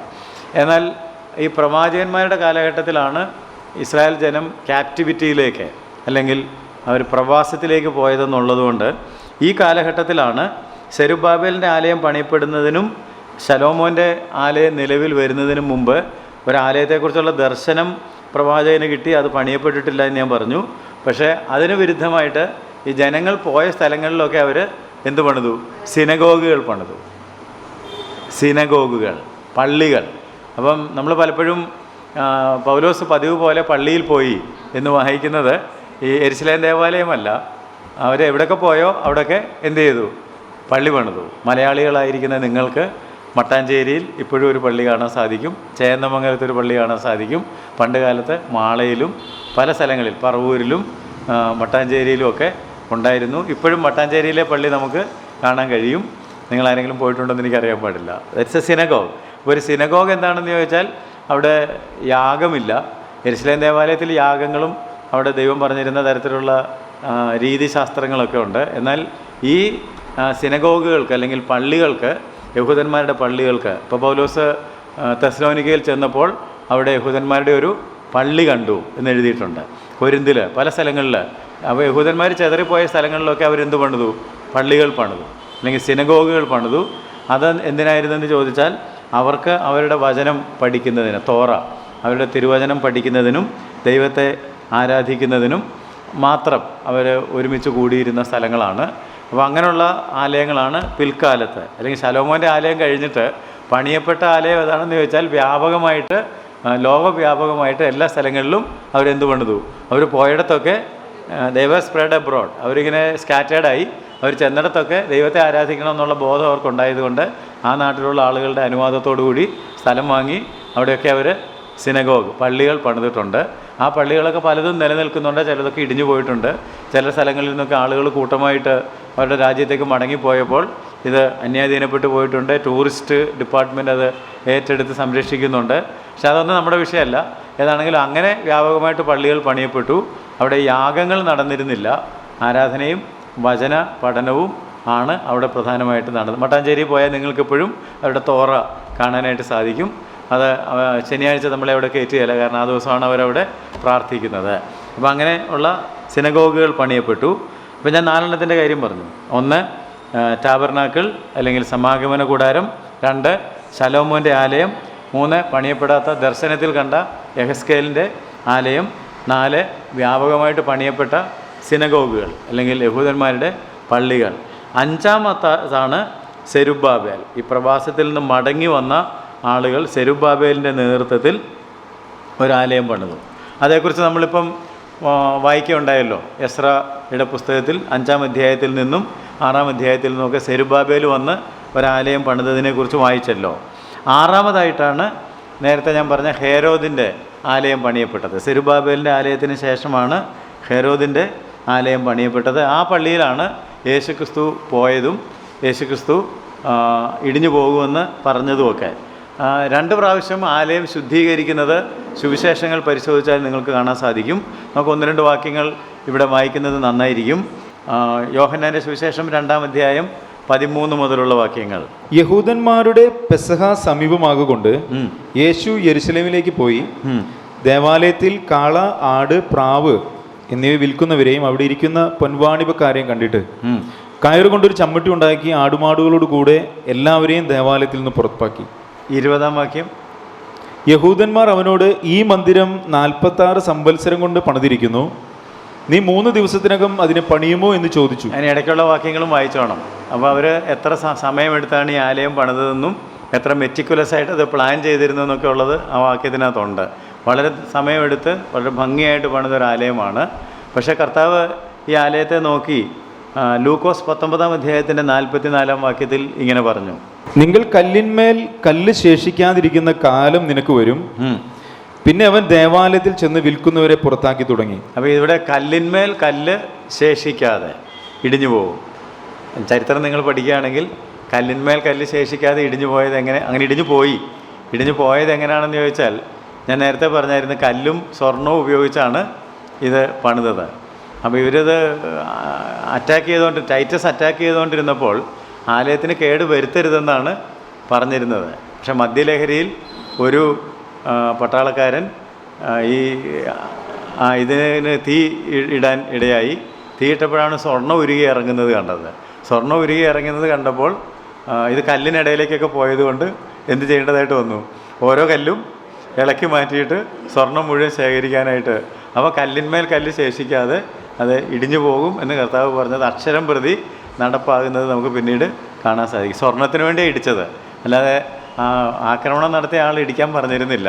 അത് ഇടിക്കരുത്, കേടുവരുത്തരുതെന്ന് പറഞ്ഞു. പക്ഷേ പട്ടാളക്കാർ അത് ചെയ്തു വന്നപ്പം കർത്താവിൻ്റെ വചനം നിറവേറുന്നതുകൊണ്ട് അങ്ങനെയൊക്കെ സംഭവിച്ചു എന്ന് ഹിസ്റ്ററി വായിച്ചാൽ നിങ്ങൾക്ക് മനസ്സിലാക്കാനായിട്ട് സാധിക്കും. പക്ഷേ ഇവിടെ കർത്താവ് വേറൊരു കാര്യം പറഞ്ഞായിരുന്നു, ഈ ആലയം പൊളിപ്പീൻ, 3 ദിവസം കൊണ്ട് ഞാനത് പണിയും. അപ്പോഴാണ് അവർ പറഞ്ഞത്, ഞങ്ങൾ ഇത്രയും കൊല്ലം കൊണ്ട് പണിതേക്കുന്നു, നീ 3 ദിവസം കൊണ്ട് പണിയുമോ? അപ്പോൾ കർത്താവ് ആലയത്തെക്കുറിച്ച് പുതിയൊരാശയം അവരുടെ ഉള്ളിലേക്ക് കൊടുക്കുക ചെയ്തത്. എന്നിട്ട് താഴെ ഇവിടെ എഴുതിയിട്ടുണ്ട്, അവൻ ഈ ആലയത്തെക്കുറിച്ചല്ല പറഞ്ഞത്, പിന്നെ ഇതിനെക്കുറിച്ചാണ് പറഞ്ഞത്, തൻ്റെ ശരീരമാകുന്ന ആലയത്തെക്കുറിച്ചാണ് അവൻ പറഞ്ഞത്. അപ്പോൾ അങ്ങനെ യേശു ക്രിസ്തുവിൻ്റെ ശരീരം അടുത്ത ആലയം എന്ന് വേണമെങ്കിൽ പറയാം. തൻ്റെ ശരീരമാകുന്ന മന്ദിരം, അതേക്കുറിച്ചാണ് പിന്നീട് നമ്മൾ പുസ്തകത്തിൽ വായിക്കുന്നത്. യോഹന്നാൻ്റെ സുവിശേഷം 2-ാം അധ്യായത്തിൻ്റെ 19 മുതലുള്ള വാക്യങ്ങൾ വായിച്ചാൽ 19. യേശു അവരോട്, ഈ മന്ദിരം പൊളിക്കുവീൻ, ഞാൻ 3 ദിവസത്തിനകം അതിനെ പണിയുമെന്ന് ഉത്തരം പറഞ്ഞു. യഹൂദന്മാർ അവനോട്, ഈ മന്ദിരം 46 സംവത്സരം കൊണ്ട് പണിതിരിക്കുന്നു, നീ 3 ദിവസത്തിനകം അതിനെ പണിയുമോ എന്ന് ചോദിച്ചു. അവനോ 3 ദിവസത്തിനകം അതിനെ പണിയുമോ എന്ന് ചോദിച്ചു. യേശു അതിനെന്ത് മറുപടി പറഞ്ഞു? അവനോ തൻ്റെ ശരീരം എന്ന മന്ദിരത്തെ കുറിച്ചത്രേ പറഞ്ഞത്. അപ്പം യേശു ഇവിടെ ഒരു പുതിയ കാര്യം നമ്മളെ പഠിപ്പിക്കുകയാണ്. കൈകൊണ്ട് നിർമ്മിച്ച മന്ദിരങ്ങളല്ല ശരിയായ മന്ദിരം, നമ്മുടെ ശരീരം തന്നെയാണ് ദൈവത്തിൻ്റെ ആലയം. യേശുവിനെ നമുക്ക് മാതൃകയായിട്ട് വെച്ചിരിക്കുകയാണ് ഈ ദൈവം കാണിച്ചു തന്ന പുരുഷൻ. അപ്പോൾ യേശു പറയാണ്, എൻ്റെ ശരീരമാണ് ദൈവത്തിൻ്റെ ആലയം, എൻ്റെ ഉള്ളിലാണ് ദൈവത്തിൻ്റെ ആത്മാവ്. അതെന്തിനാണ് പഠിപ്പിച്ചതെന്ന് ചോദിച്ചാൽ, നമ്മളെ പുതിയൊരു കാര്യം പഠിപ്പിക്കാൻ വേണ്ടിയാണ്. നമ്മൾ ആലയത്തിൽ പോയല്ല പ്രാർത്ഥിക്കേണ്ടത്, നമ്മുടെ അകത്ത് തന്നെ ദൈവത്തിൻ്റെ ആത്മാവും സാന്നിധ്യവും ഉള്ളതുകൊണ്ട്. 4-ാം അധ്യായം, യോഹന്നാൻ്റെ സുവിശേഷം 4-ാം അധ്യായം 20 മുതലുള്ള വാക്യങ്ങൾ വായിച്ചാൽ, ഞങ്ങളുടെ പിതാക്കന്മാർ ഈ മനയിൽ നമസ്കരിച്ചു വന്നു, നമസ്കരിക്കേണ്ടുന്ന സ്ഥലം യെരുശലേമിലാകുന്നു എന്ന് നിങ്ങൾ പറയുന്നു എന്ന് പറഞ്ഞു. യേശു അവളോട് പറഞ്ഞത്, സ്ത്രീയെ, എൻ്റെ വാക്ക് വിശ്വസിക്കുക, നിങ്ങൾ പിതാവിനെ നമസ്കരിക്കുന്നത് ഈ മലയിലുമല്ല യെരുശലേമിലുമല്ല എന്നുള്ള നാഴിക വരുന്നു. നിങ്ങൾ അറിയാത്തതിനെ നമസ്കരിക്കുന്നു, ഞങ്ങളോ അറിയുന്നതിനെ നമസ്കരിക്കുന്നു. രക്ഷ യഹൂദന്മാരുടെ ഇടയിൽ നിന്നല്ലോ വരുന്നത്. സത്യ നമസ്കാരികൾ പിതാവിനെ സത്യത്തിലും ആത്മാവിലും നമസ്കരിക്കുന്ന നാഴിക വരുന്നു, ഇപ്പോൾ വന്നുമിരിക്കുന്നു. തന്നെ നമസ്കരിക്കുന്നവർ ഇങ്ങനെയുള്ളവർ ആയിരിക്കണമെന്ന് പിതാവിച്ചിരിക്കുന്നു. അപ്പോൾ ആലയത്തിൽ പോയല്ല ആരാധിക്കേണ്ടത്. ഞാൻ പണ്ട് നിങ്ങളെ ആവർത്തന പുസ്തകം പഠിപ്പിച്ചപ്പം ദൈവം ഒരു സ്ഥലത്തിൻ്റെ വാശി പിടിച്ചത് എന്തിനാണെന്ന് പറഞ്ഞത് ഓർക്കുന്നുണ്ടാവും. From a place to a person, ഒരു സ്ഥലത്തിൽ നിന്നൊരു വ്യക്തിയിലേക്ക്. ഒരു സ്ഥലം നിർബന്ധമായിട്ട് കാണിച്ചു കൊടുത്തത് യേശു മാത്രമേ നമ്മെ രക്ഷിക്കുകയുള്ളൂ എന്നുള്ള കാര്യം മനസ്സിലാക്കാനായിട്ടായിരുന്നു. എന്നിട്ട് യേശു പറയുകയാണ്, ഞാൻ അങ്ങനെ രക്ഷണവേല പൂർത്തിയായി കഴിയുമ്പോൾ ഇനി അങ്ങനെ ഒരു സ്ഥലം തന്നെ ആവശ്യമില്ല, നിങ്ങൾ തന്നെയാണ് ദൈവത്തിൻ്റെ ആലയം. അപ്പോൾ അതിൽ ഒന്നാമത്തെ ശരീരം ആലയമായത് ആരുടെയാണെന്ന് ചോദിച്ചാൽ കർത്താവിൻ്റെ തന്നെ. അപ്പോൾ എന്താണ് കർത്താവ് പഠിപ്പിച്ചതെന്ന് ചോദിച്ചാൽ, അപ്പോസ്തല പ്രവൃത്തി 7-ാം അധ്യായത്തിൻ്റെ 48-ാം വാക്യം, സ്തേഫാനോസിന്റെ പ്രസംഗത്തിൽ സ്തേഫാനോസ് പറഞ്ഞൊരു കാര്യം, അത്യുന്നതൻ കൈപ്പണിയായതിൽ വസിക്കുന്നില്ലതാനും, അത്യുന്നതൻ കൈപ്പണിയായതിൽ വസിക്കുന്നില്ലതാനും, സ്വർഗം എനിക്ക് സിംഹാസനവും ഭൂമി എൻ്റെ പാദപീഠവുമാകുന്നു. നിങ്ങൾ എനിക്ക് പണിയുന്ന ആലയം ഏത് വിധം, എൻ്റെ വിശ്രമ സ്ഥലവും ഏത്? അപ്പം നിങ്ങൾക്ക് എനിക്കൊരു ആലയം പണി തന്നെ അതിനകത്ത് ഒതുക്കാൻ പറ്റത്തില്ല. I M much bigger than the temple. Again 17-ാം അധ്യായം, അപ്പോസ്തല പ്രവൃത്തി 17-ാം അധ്യായത്തിൻ്റെ 24-ാം വാക്യം, ലോകവും അതിലുള്ളതൊക്കെയും ഉണ്ടാക്കിയ ദൈവം സ്വർഗത്തിനും ഭൂമിക്കും നാഥനായതുകൊണ്ട് കൈപ്പണിയായ ക്ഷേത്രങ്ങളിൽ വാസം ചെയ്യുന്നില്ല. ദൈവം കൈപ്പണിയായ ക്ഷേത്രങ്ങളിൽ വാസം ചെയ്യുന്നില്ല. കാരണം ദൈവം അത്യുന്നതനാണ്, ഈ ഭൂമിയെയും ആകാശത്തെ എല്ലാം ഉണ്ടാക്കിയവനാണ്. അവനെ ഒരു ചെറിയ കെട്ടിടത്തിനകത്ത് അടച്ചുപൂട്ടാനായിട്ട് സാധിക്കുകയില്ല. അതുകൊണ്ട് ഒരു പുതിയ ആശയം, ഒരു പുതിയ കാര്യം ഇവിടെ യേശു പഠിപ്പിക്കുക ചെയ്യുന്നത്, നമ്മുടെ ശരീരമാണ് ദൈവത്തിൻ്റെ ആലയം. അങ്ങനെയാണെങ്കിൽ യേശു ക്രിസ്തുവിൻ്റെ ശരീരം ഇപ്പോൾ ആരാണെന്ന് ചോദിച്ചാൽ, എന്താണെന്ന് ചോദിച്ചാൽ സഭയാണ്. അതുകൊണ്ട് ഇപ്പോൾ നമ്മൾ മനസ്സിലാക്കേണ്ട 8ാമത്തെ കാര്യം എന്താണെന്ന് ചോദിച്ചാൽ, ക്രിസ്തുവിൻ്റെ ശരീരം ആലയമായി, ഇപ്പോൾ സഭയാകുന്ന ദേവാലയം. തീമോഥെയോസിൻ്റെ 1-ാം ലേഖനം 3-ാം അധ്യായത്തിൻ്റെ 15-ാം വാക്യം, താമസിച്ചു പോയാലോ സത്യത്തിൻ്റെ തൂണും അടിസ്ഥാനവുമായി ജീവനുള്ള ദൈവത്തിൻ്റെ സഭയാകുന്ന ദേവാലയത്തിൽ, ജീവനുള്ള ദൈവത്തിൻ്റെ സഭയാകുന്ന ദൈവാലയം, ജീവനുള്ള ദൈവത്തിൻ്റെ സഭയാകുന്ന ദൈവാലയം. അപ്പോൾ ഇപ്പോൾ ദൈവം വസിക്കുന്നത് കെട്ടിടങ്ങളിലല്ല, നമ്മുടെ ഓരോരുത്തരുടെ ഉള്ളിലാണ്, അല്ലെങ്കിൽ കർത്താവിൻ്റെ ശരീരത്തിലാണ്.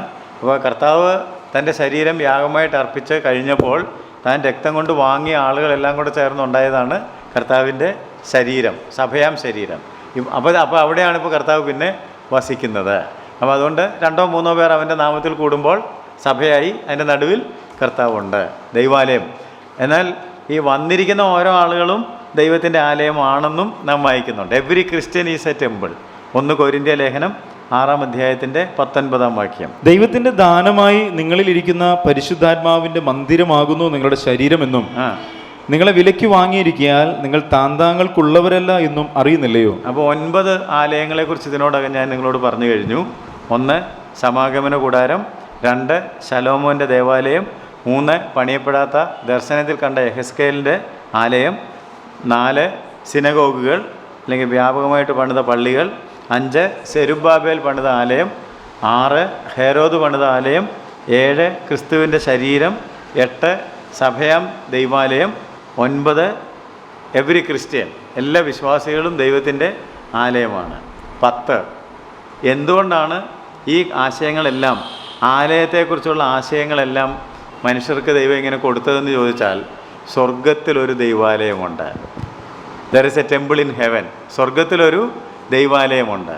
വെളിപ്പാട് പുസ്തകം 11-ാം അധ്യായത്തിൻ്റെ 19-ാം വാക്യം. അപ്പോൾ സ്വർഗത്തിലെ ദേവാലയം തുറന്നു. സ്വർഗത്തിലെ ദേവാലയം 15-5. ഇതിന്റെ ശേഷം സ്വർഗത്തിലെ സാക്ഷി കൂടാരമായ ദേവാലയം തുറന്നത് ഞാൻ കണ്ടു. അപ്പോൾ സ്വർഗത്തിലെ സാക്ഷ്യ കൂടാരമായ ദേവാലയം. So there is a temple in heaven.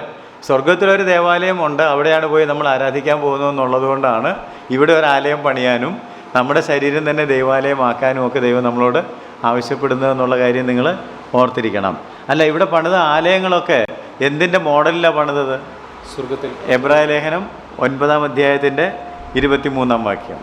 ആകയാൽ സ്വർഗത്തിലുള്ളവയുടെ പ്രതിബിംബങ്ങളെ ഈ വകയാൽ ശുദ്ധമാക്കുന്നത് ആവശ്യം. സ്വർഗത്തിലുള്ളവയുടെ പ്രതിബിംബം. അപ്പോൾ ഇവിടെ പണിതൊക്കെ സ്വർഗത്തിലുള്ളതിൻ്റെ പ്രതിബിംബം, നിഴൽ മാത്രമായിരുന്നു. ഒറിജിനൽ എവിടെയുണ്ട്? അപ്പോൾ ഇവിടെ പണിത ആലയങ്ങളൊക്കെ ഡ്യൂപ്ലിക്കേറ്റാണ്, അല്ലെങ്കിൽ നിഴൽ മാത്രമാണ്. യഥാർത്ഥത്തിലുള്ള ആലയം ഇൻ ഹെവൻ, സ്വർഗത്തിലാണുള്ളത്. അപ്പോൾ അങ്ങോട്ടാണ് നമ്മൾ പോകുന്നത് എന്നുള്ളത് കൊണ്ട് സ്വർഗത്തിലെ ദേവാലയം എന്നുള്ളത് ശ്രദ്ധിക്കുക. എന്നാൽ ഇനി സ്വർഗത്തിൽ ചെല്ലുമ്പോൾ നിങ്ങളൊരു ആലയം നോക്കിയാൽ അതെവിടെ കാണും? ആരാണ് അല്ലെങ്കിൽ എന്താണ് സ്വർഗത്തിലെ ആലയം? എന്താണ് സ്വർഗത്തിലെ ആലയം? അവൻ തന്നെ ആലയം. 21-ാം അധ്യായം 22-ാം വാക്യം. മന്ദിരം അതിൽ കണ്ടില്ല. ആരാണ്ടൊക്കെ അവിടെ ചെന്ന് മന്ദിരം നോക്കിയെന്ന് തോന്നുന്നു. അതുകൊണ്ട് പറയാണ് മന്ദിരം അതിൽ കണ്ടില്ല. There was no temple there. പിന്നെ സർവശക്തിയുള്ള ദൈവമായ കർത്താവും കുഞ്ഞാടും അതിൻ്റെ മന്ദിരമാകുന്നു. കർത്താവും കുഞ്ഞാടും അതിൻ്റെ മന്ദിരമാണ്. He himself is the temple. അവൻ തന്നെയാണ് മന്ദിരമായിട്ട് മാറുന്നത്. അപ്പോൾ ഇങ്ങനെ മന്ദിരങ്ങളുടെ ചരിത്രം നമുക്ക് സമാഗമന കൂടാരം മുതൽ എവിടം വരെ പോകാനായിട്ട് സാധിക്കും? സ്വർഗം വരെ പോകാനായിട്ട് സാധിക്കും. എല്ലാം മനസ്സിൽ പതിഞ്ഞെന്ന് ഞാൻ വിചാരിക്കുന്നു. സമാഗമന കൂടാരം, ശലോമോൻ്റെ ആലയം, അല്ലേ? അപ്പോൾ അതിനെക്കുറിച്ചൊക്കെ വിശദമായിട്ട് നിങ്ങൾക്ക് പഠിക്കാം. പ്രസംഗിക്കുന്നവർക്ക് പ്രസംഗമൊക്കെ ഉണ്ടാക്കാം, അങ്ങനെ ആളുകളെ പഠിപ്പിക്കാം. അതിനൊരു വിഷയം ഞാൻ നിങ്ങൾക്ക് തന്നെന്ന് മാത്രമേ ഉള്ളൂ. അപ്പം ശലോമോൻ്റെ സമാഗമന കൂടാരം, ശലോമോൻ്റെ ആലയം, യെഹെസ്കേലിൻ്റെ ആലയം, സിനഗോഗുകൾ അല്ലെങ്കിൽ വ്യാപകമായിട്ട് പണിത പള്ളികൾ, സെരുബ്ബാബേൽ പണിത ആലയം, ഹെരോദ് പണിത ആലയം, യേശുക്രിസ്തുവിൻ്റെ ശരീരം, സഭയാം ശരീരം, വിശ്വാസികളാകുന്ന ദൈവാലയം, സ്വർഗത്തിലെ ദേവാലയം, ഇങ്ങനെ പല ആലയങ്ങൾ പുസ്തകത്തിൽ കാണുന്നുണ്ട്. ഏതാണെങ്കിലും നമ്മൾ സ്വർഗത്തിലെ ആലയത്തിലാണ് കണ്ടെത്തപ്പെടേണ്ടത് ആദ്യമായിട്ട്. അവിടെ ഇവിടെയൊക്കെ പോയി ആലയങ്ങളിൽ പ്രാർത്ഥിച്ചിട്ട് മാത്രം കാര്യമില്ല. അവസാനം 21-ാം അധ്യായത്തിൽ വെളിപ്പാട് 21-ൽ കണ്ട ആലയം അതാരാണ്? അവൻ തന്നെയാണ് നമ്മുടെ ആലയം. അതുകൊണ്ട് അവൻ്റെ അടുത്തേക്ക് തന്നെ. അപ്പം അവൻ്റെ ശരീരവും മന്ദിരമാണ്, നമ്മുടെ ശരീരവും മന്ദിരമാണ്. അപ്പോൾ നമുക്ക് ആ ആലയത്തിൽ പോയി ദൈവത്തോട്, അതുകൊണ്ട് എനിക്ക് അവൻ്റെ ആലയത്തിൽ പാർക്കുന്നതിന്, അവൻ്റെ സന്നിധിയിൽ കഴിക്കുന്ന ഒരു ദിവസം എന്നൊക്കെ പറയുമ്പോൾ ഏതെങ്കിലും ഒരു കെട്ടിടത്തിൽ പോയിരിക്കുന്ന കാര്യമല്ല ഈ പറയുന്നത്, അവനോട് തന്നെ അടുത്തിരിക്കുന്ന ഒരു കാര്യമാണ് പറയുന്നത്. Because he is the temple. അപ്പോൾ ആ ഒരു ആശയം പുസ്തകത്തിനകത്ത് ഉണ്ടെന്നുള്ള കാര്യം നിങ്ങളുടെ ശ്രദ്ധയിലേക്ക് കൊണ്ടുവന്നു എന്ന് മാത്രമേ ഉള്ളൂ. നമുക്ക് ഈ അറിവ് വെച്ചോണ്ട് എസ്രായുടെ പുസ്തകത്തിലേക്ക് വന്ന് അവിടെ പണിത ആലയം ഏത് തരത്തിലുള്ളതായിരുന്നെന്നും ആരാണെന്നും പുസ്തകത്തിൻ്റെ വിഷയം എന്താണെന്നും ഒക്കെ നമുക്ക് നോക്കാം. അപ്പോൾ ഇപ്പോൾ നമ്മൾ എസ്രായുടെ പുസ്തകം പഠിക്കാൻ തുടങ്ങുന്നു. എസ്രായുടെ പുസ്തകത്തെക്കുറിച്ച് നേരത്തെ ചില കാര്യങ്ങൾ പറഞ്ഞിരുന്നു. കൂടാതെ ദൈവാലയത്തെക്കുറിച്ചും പൊതുവായിട്ട് ചില കാര്യങ്ങൾ ഇപ്പോൾ നമ്മൾ പറഞ്ഞു കഴിഞ്ഞു. എസ്ര എന്ന് പറയുന്ന ശാസ്ത്രി എഴുതിയ പുസ്തകം എസ്രായുടെ പുസ്തകം. ആ പുസ്തകം പരിശോധിക്കുമ്പോൾ അതിനകത്ത് ഒരു ബാക്ക്വേഡ് ആൻഡ് ഫോർവേഡ് ലുക്ക് ഉണ്ടാകുന്നത് നല്ലതാണ്. വൺസ് യു ലുക്ക് ബാക്ക്, നമുക്ക് ഇസ്രായേൽ മക്കളുടെ ചരിത്രത്തിൽ ഈ പുറപ്പാടുകൾ അല്ലെങ്കിൽ എക്സഡസ് എന്ന് പറയുന്ന ഒരു നിരന്തര സംഭവമാണ്. അവരിടയ്ക്കൊക്കെ ദൈവത്തെ വിട്ട് അവരുടെ സ്വന്തം വഴിക്കൊക്കെ പോകുമ്പം പലപ്പോഴും ആർക്കെങ്കിലുമൊക്കെ പോയി അടിമകളായി തീരും. പക്ഷെ ദൈവം ഒരു വിമോചകനെ എഴുന്നേൽപ്പിച്ച് അവരെ അവിടുന്ന് വിടുവിക്കും. അങ്ങനെ പല സന്ദർഭങ്ങളിൽ ചെയ്തിട്ടുണ്ട്. ന്യായാധിപന്മാരുടെ പുസ്തകത്തിൽ മുഴുവൻ നിങ്ങളതാ വായിക്കുന്നത്. പക്ഷേ സുപ്രധാനമായ 2 സംഭവങ്ങൾ നിങ്ങൾ ഓർക്കുകയാണെങ്കിൽ, ഒന്ന് മോശയുടെ നേതൃത്വത്തിൽ ഈജിപ്തിൽ നിന്ന്, മിസ്രൈമിൽ നിന്ന് വിടുവിക്കപ്പെട്ട വിടുതൽ അല്ലെങ്കിൽ എക്സഡസ് എന്ന് പറയുന്ന പുസ്തകത്തിൽ നമ്മൾ വായിക്കുന്നത്. പുറകോട്ട് നോക്കുമ്പം കാണുന്ന ഏറ്റവും വലിയ പുറപ്പാട്, ഏറ്റവും വലിയ അടിമത്തത്തിൽ നിന്നുള്ള മോചനം ആരുടെ കാലഘട്ടത്തിലാണ്? മോശയുടെ കാലഘട്ടത്തിലാണ്. എന്നാൽ അതുപോലെ തന്നെ ഒരു സെക്കൻഡ് എക്സഡസ് ആണ് എസ്രായുടെ പുസ്തകം നമുക്ക് പരിചയപ്പെടുത്തുന്നത്. കാരണം ഇവർ അതുപോലെ തന്നെ പോയി പിന്നെ വേറൊരു രാജ്യത്ത് അടിമകളായിപ്പോയി. നേരത്തെ മിസ്രൈമിൽ അടിമകളായി പോയതുപോലെ തന്നെ ഈ ജനം വന്ന് ആർക്കടിമകളായി? ബാബിലോണിലും അവസാനം പേർഷ്യൻ സാമ്രാജ്യത്തിലും അടിമകളായി തീർന്നു. അവിടുന്ന് അവരെ വിടുവിക്കാൻ വേണ്ടി ദൈവം എഴുന്നേൽപ്പിച്ച 2 നേതാക്കന്മാരാണ് സെരുബ്ബാബേലും എസ്രായും. നമ്മൾ എസ്ര എന്ന് പറഞ്ഞുകൊണ്ടിരിക്കുന്നത് കൊണ്ട് അത് പുസ്തകത്തിൻ്റെ പേരാണ്. ആളുകളുടെ പേര് വരുമ്പോൾ ഒരാളെയും കൂടെ ആ കൂട്ടത്തിൽ കൂട്ടണേ. ആരാണ്? സെരുബ്ബാബേലാണ് ആദ്യം ഇവരെ ഉണർത്തി വിടുവിക്കുന്നത്. അതിന് ശേഷമാണ് എസ്ര വരുന്നതെന്നുള്ള കാര്യം ഓർത്തിരിക്കണം. ഇവർ രണ്ടും തമ്മിൽ കുറച്ച് അകലമുണ്ടെന്നുള്ള കാര്യവും ഓർക്കണം. നമ്മൾ മുന്നോട്ട് നോക്കുകയാണെങ്കിൽ ഒരു കാര്യം കാണാം എന്ന് ഞാൻ പറഞ്ഞു. ഇത് പുറകോട്ട് നോക്കിയപ്പോൾ കണ്ട കാര്യമാണ്. മുന്നോട്ട് നോക്കുകയാണെങ്കിൽ ചരിത്രത്തിലുടനീളം ദൈവം ഇസ്രായേൽ മക്കളോട് ഇടയ്ക്കിടയ്ക്ക് പറഞ്ഞിട്ടുള്ള ഒരു കാര്യം എന്താണെന്ന് ചോദിച്ചാൽ, ഞാൻ സിയോൻ്റെ വീണുപോയ കൂടാരങ്ങളെ പണിയും. സിയോൻ്റെ വീണുപോയ കൂടാരങ്ങളെ ഞാൻ പണിയും.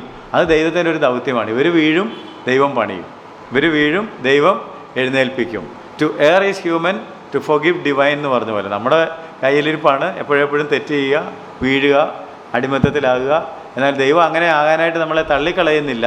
നമ്മെ മടക്കി വരുത്തുന്നു, ക്ഷമിക്കുന്നു. ദൈവം നമുക്ക് കൃത്യമായിട്ടുള്ള ദർശനങ്ങൾ നൽകുന്നു. അത് ദൈവത്തിൻ്റെ ഒരു ജോലിയാണ്. അതുകൊണ്ട് സിയോൻ്റെ കൂടാരങ്ങളെ, വീണുപോയ കൂടാരങ്ങളെ, യെരുശലേമിനെക്കുറിച്ച് അത് പറയുന്നത്, അത് പണിയുക എന്നുള്ളത് ദൈവത്തിൻ്റെ ഒരു ദൗത്യമാണ്. അത് ദൈവം ഇടയ്ക്കിടയ്ക്കൊക്കെ ചെയ്തിട്ടുണ്ട്. ഇനി ലോക സംഭവങ്ങൾ വന്ന് പരിസമാപ്തിയിലേക്ക് പോകുന്നതും ഒരു പണിയോടുകൂടിയാണ്. അതാണ് യെരുശലേം ദേവാലയത്തിൻ്റെ ഇനി നടക്കാനിരിക്കുന്ന പണി. ആ കാര്യത്തിലാണ് വെളിപ്പാട് പുസ്തകം നിങ്ങൾ പഠിക്കുമ്പോൾ ഒരു കള്ളക്രിസ്തു വന്നിട്ട് ഇസ്രായേൽ മക്കളുമായിട്ടൊരു എഗ്രിമെൻറ്റ്, ഒരു താൽക്കാലിക എഗ്രിമെൻ്റ് ഉണ്ടാക്കും. എന്നാൽ ആലയം പണിത് കഴിയുമ്പോൾ അവൻ തന്നെ പൂജാ വിഷയമായിട്ട് വിഗ്രഹമെന്ന് നടിച്ച് ആലയത്തിലിരിക്കും. അപ്പോഴാണ് അവരുടെ കണ്ണ് തുറക്കുന്നത്. പക്ഷേ അപ്പോൾ സമയം വൈകിപ്പോയിരിക്കും. ആ സമയത്ത് ലോകജാതികളൊക്കെ അവരെ വളയും, അവർ കുത്തിയവെങ്കിലേക്ക് നോക്കും. അപ്പോഴാണ് കർത്താവ് അവരെ സഹായിക്കാനായിട്ട് വരുന്നത്. അപ്പോൾ ഇതെല്ലാം ഒരു ആലയ നിർമ്മാണത്തോടുള്ള ബന്ധത്തിലായിരിക്കുന്നത്. അതിനുള്ള കാര്യങ്ങളൊക്കെ അവർ ക്രമീകരിച്ചുകൊണ്ടിരിക്കുന്നു. സ്വർഗത്തിൽ സെലിബ്രേഷൻ ശബ്ദമൊക്കെ കേട്ട് തുടങ്ങിയിട്ടുണ്ട്. ആത്മാവിൻ്റെ കാതുകളുണ്ടെങ്കിൽ നിങ്ങൾക്ക് കേൾക്കാം. അവിടുന്ന് രാജാതി രാജാവും കർത്താതി കർത്താവുമായവൻ ഈ ഭൂമിയിലുള്ള എല്ലാ രാജ്യത്വങ്ങളെയും നീക്കി തൻ്റെ ആലയവും തൻ്റെ രാജ്യവും സ്ഥാപിക്കാനായി പുറപ്പെട്ട് കഴിഞ്ഞിട്ടുണ്ട് എന്നുള്ള കാര്യം നിങ്ങൾക്ക് ആത്മീയ കാതുകളുണ്ടെങ്കിൽ, കർത്താവ് താൻ ഗംഭീരനാദത്തോടും പ്രധാന ദൂതൻ്റെ ശബ്ദത്തോടും ദൈവത്തിൻ്റെ കാഹളത്തോടും സ്വർഗത്തിൽ നിന്ന് ഇറങ്ങി വരും. അപ്പോൾ നമ്മുടെ കണ്ണും കാതും അതിന് വേണം. നമ്മൾ കാതോർത്താൽ കാഹളത്തിൻ്റെ ശബ്ദം കേൾക്കാം, കണ്ണ് തുറന്ന് നോക്കിയാൽ അവൻ മേഘാരൂഢനായി വരുന്നത് കാണാം. ഈ ഒച്ചയൊക്കെ കേൾക്കുമ്പോൾ ആരെങ്കിലും കർത്താവ് ഉണ്ടോ എന്ന് നോക്കിയിട്ടുണ്ടോ എന്ന് ഞാൻ ഇടയ്ക്ക് ചോദിക്കാറുണ്ട്. നമ്മൾ പല ഒച്ചകൾ, ഇടിവെട്ടി എന്നൊക്കെ പറയുമ്പം അതൊരു സാധാരണ ഇടിവെട്ടി എന്നുള്ളതല്ലാതെ കർത്താവ് താൻ ഗംഭീരനാദത്തോടും, നമ്മൾ ഉടനെ TV ഊരിയിട്ടോന്നാണ് ചോദിക്കുന്നത് അല്ലേ? കർത്താവ് വന്നോന്ന് ഒരു പ്രതീക്ഷയും ആളുകളുടെ മനസ്സിൽ ഞാൻ കണ്ടിട്ടില്ല. എന്നാൽ ഒച്ച കേട്ടപ്പം ആ ജനലിൽ കൂടി നോക്കി കർത്താവ് വരുന്നുണ്ടോ, ഞാൻ ശബ്ദം കേട്ടല്ലോ എന്ന് ആരെങ്കിലും പ്രതീക്ഷിക്കുന്നുണ്ടോ എന്ന് ഞാൻ നിങ്ങളോട് ചോദിച്ചെന്ന് മാത്രമേ ഉള്ളൂ. അത്രയും സമൃദ്ധി നമുക്കില്ല. പലപ്പോഴും നമ്മുടെ TV പോയോ, നമ്മുടെ ഫോൺ അടിച്ചു പോയോ എന്നുള്ളതാണ്. നമ്മുടെ കമ്പ്യൂട്ടർ ഊരിയിട്ടോ, പിള്ളേരെ അതൊക്കെ ഊരിയിട്ടെന്ന് പറയുന്നത് ഉടനെ. അതല്ല, കർത്താവ് താൻ ഗംഭീരനാദത്തോടും പ്രധാന ദൂതൻ്റെ ശബ്ദത്തോടും ദൈവത്തിൻ്റെ കാഹളത്തോടും സ്വർഗത്തിൽ നിന്ന് ഇറങ്ങി വരും. അങ്ങനെ ഒരു ദിവസത്തിനായിട്ട് നമ്മൾ കാത്തിരിക്കുകയാണ്. അത് വളരെ അടുക്കൽ ആയിരിക്കുന്നു എന്നുള്ള കാര്യം ഓർക്കണം. അപ്പോൾ അതിനുവേണ്ടിയുള്ള കാര്യങ്ങളൊക്കെയാണ് ഇപ്പോൾ നടന്നുകൊണ്ടിരിക്കുന്നത്. അതിനെക്കുറിച്ച് ഒത്തിരി ഇൻഫർമേഷൻ നിങ്ങൾക്ക് നെറ്റിലും പുസ്തകങ്ങളിലും ഒക്കെ വായിക്കാൻ സാധിക്കും. അവർ ആലയം പണിത് വെച്ചിരിക്കുകയാണെന്നും പശുവിനെ അവർ റെഡിയാക്കി വെച്ചിരിക്കുകയാണെന്നും ഇതൊക്കെ വലിയ പ്രസംഗ വിഷയങ്ങളായിട്ട് ഞാൻ പ്രസംഗിച്ച സമയം കളയേണ്ട കാര്യമില്ലല്ലോ. So let's move on. അപ്പോൾ അങ്ങനെയാണെങ്കിൽ എസ്രായുടെ പുസ്തകത്തിലേക്ക് വരുമ്പോൾ പുസ്തകം നിങ്ങൾക്ക് നോക്കിയാൽ can be divided into 2 parts. എസ്രായുടെ പുസ്തകം പഠന സൗകര്യത്തിനായിട്ട് പുസ്തക വിഭജനം can be divided into 2 sections. ആകെ 10 അധ്യായങ്ങളാണ് ഉള്ളത്. 1 മുതൽ 6 വരെയും 7 മുതൽ 10 വരെയും. അങ്ങനെയാണ് ആ പുസ്തകത്തെ വിഭജിക്കേണ്ടത്. ആദ്യത്തെ 6 അധ്യായങ്ങൾ, പിന്നത്തെ 4 അധ്യായങ്ങൾ, 1 to 6, 7 to 10. 1 മുതൽ 6 വരെയുള്ള അധ്യായങ്ങൾ രണ്ടും റിട്ടേൺ ആണ്. 2 മടങ്ങി വരവുകളുണ്ടെന്ന് ഞാൻ പറഞ്ഞല്ലോ. ആരുടെയൊക്കെ നേതൃത്വത്തിൽ? സെരുബാബേലിൻ്റെയും എസ്രയുടെയും. സോ 1 to 6 റിട്ടേൺ അണ്ടർ സെരുബാബേൽ, 7 to 10 റിട്ടേൺ അണ്ടർ എസ്ര. ആദ്യത്തെ 6 അധ്യായങ്ങളിൽ സെരുബാബേലിൻ്റെ നേതൃത്വത്തിലുള്ള മടങ്ങി വരവ്, പിന്നത്തെ അധ്യായങ്ങളിൽ 7 മുതൽ 10 വരെയുള്ള അധ്യായത്തിൽ എസ്രയുടെ നേതൃത്വത്തിലുള്ള മടങ്ങി വരവ്. ഞാൻ നേരത്തെ സൂചിപ്പിച്ചതുപോലെ ഇസ്രായേൽ മക്കളുടെ ചരിത്രത്തിൽ ഏറ്റവും പ്രധാനപ്പെട്ട ഒരു കാര്യമാണ് ശേഷിപ്പിൻ്റെ മടങ്ങി വരവ്.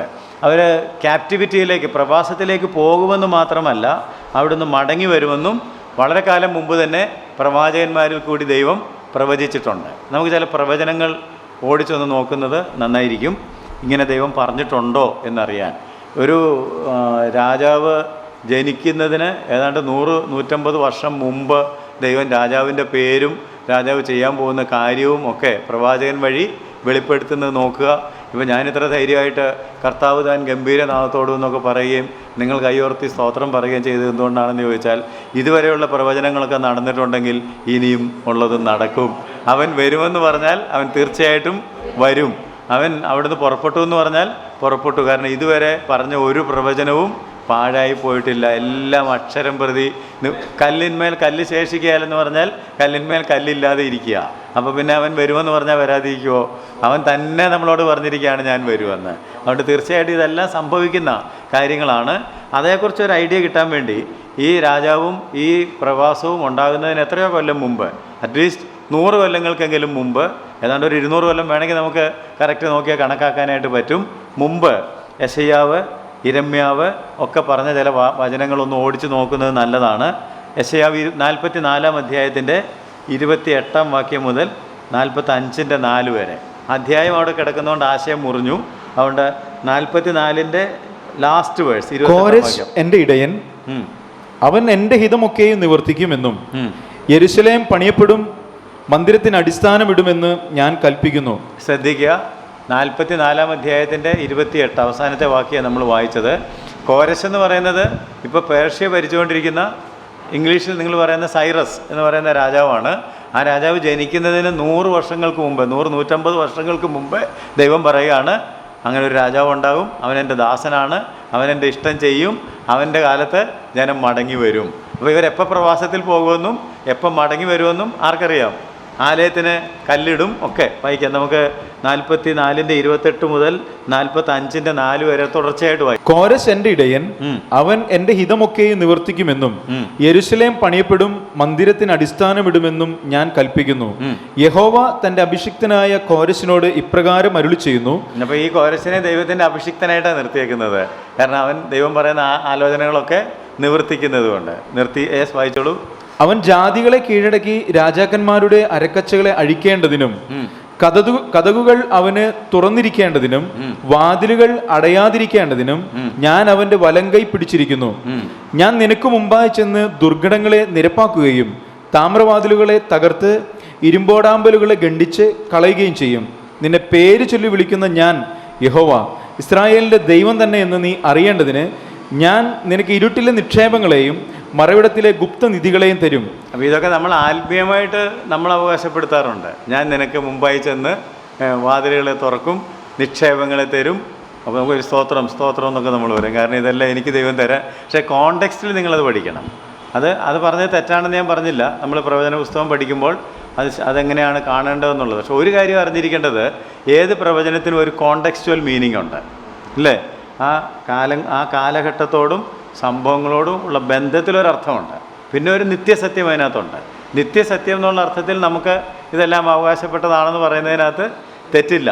കാരണം അന്ന് ചെയ്ത ദൈവം ഇന്ന് നമുക്ക് മുമ്പ് ചെന്ന് നമുക്ക് മുമ്പായിട്ട് വാതിലുകളെ തുറക്കുകയും ഇരുമ്പോടാമ്പലുകളെ തകർക്കുകയും ചെയ്യും. പക്ഷേ കോണ്ടെക്സ്റ്റിൽ മനസ്സിലാക്കുമ്പോൾ ദൈവത്തിൻ്റെ ആലയം പണിയപ്പെടുവാനായിട്ട് ഈ കോരശിൻ്റെ മനസ്സിനെ ഉണർത്തും.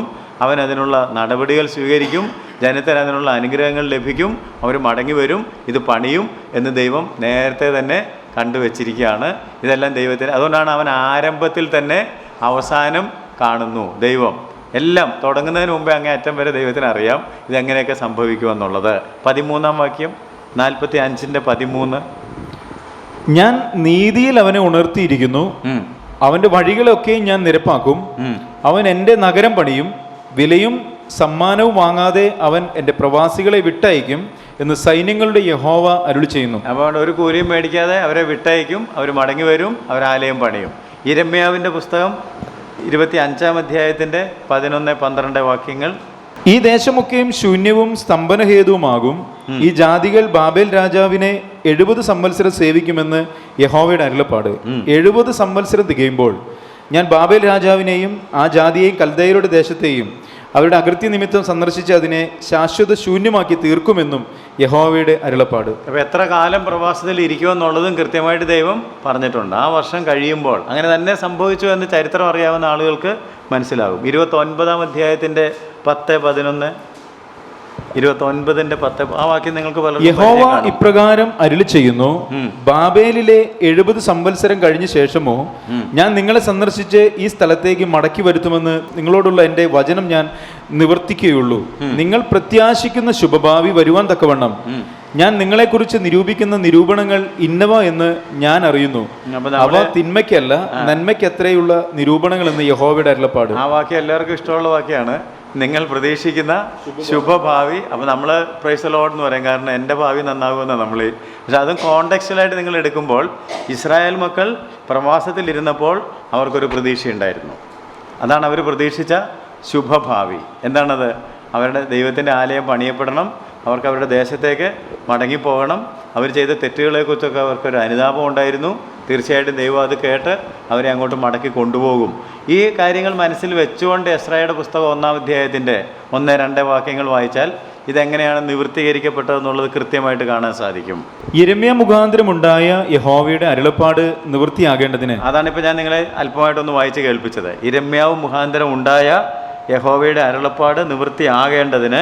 പാഴ്സി രാജാവായ കോരശിന്റെ 1-ാം ആണ്ടിൽ യഹോവ പാഴ്സി രാജാവായ കോരശിന്റെ മനസ്സുണർത്തിയിട്ട് അവൻ തന്റെ രാജ്യത്ത് എല്ലായിടത്തും ഒരു വിളംബരം പ്രസിദ്ധമാക്കി രേഖാമൂലവും പരസ്യം ചെയ്തതെന്തെന്നാൽ, പാഴ്സി രാജാവായ കോരശ് ഇപ്രകാരം കൽപ്പിക്കുന്നു, സ്വർഗത്തിലെ ദൈവമായ യഹോവ ഭൂമിയിലെ സകല രാജ്യങ്ങളെയും എനിക്ക് തന്നിരിക്കുന്നു.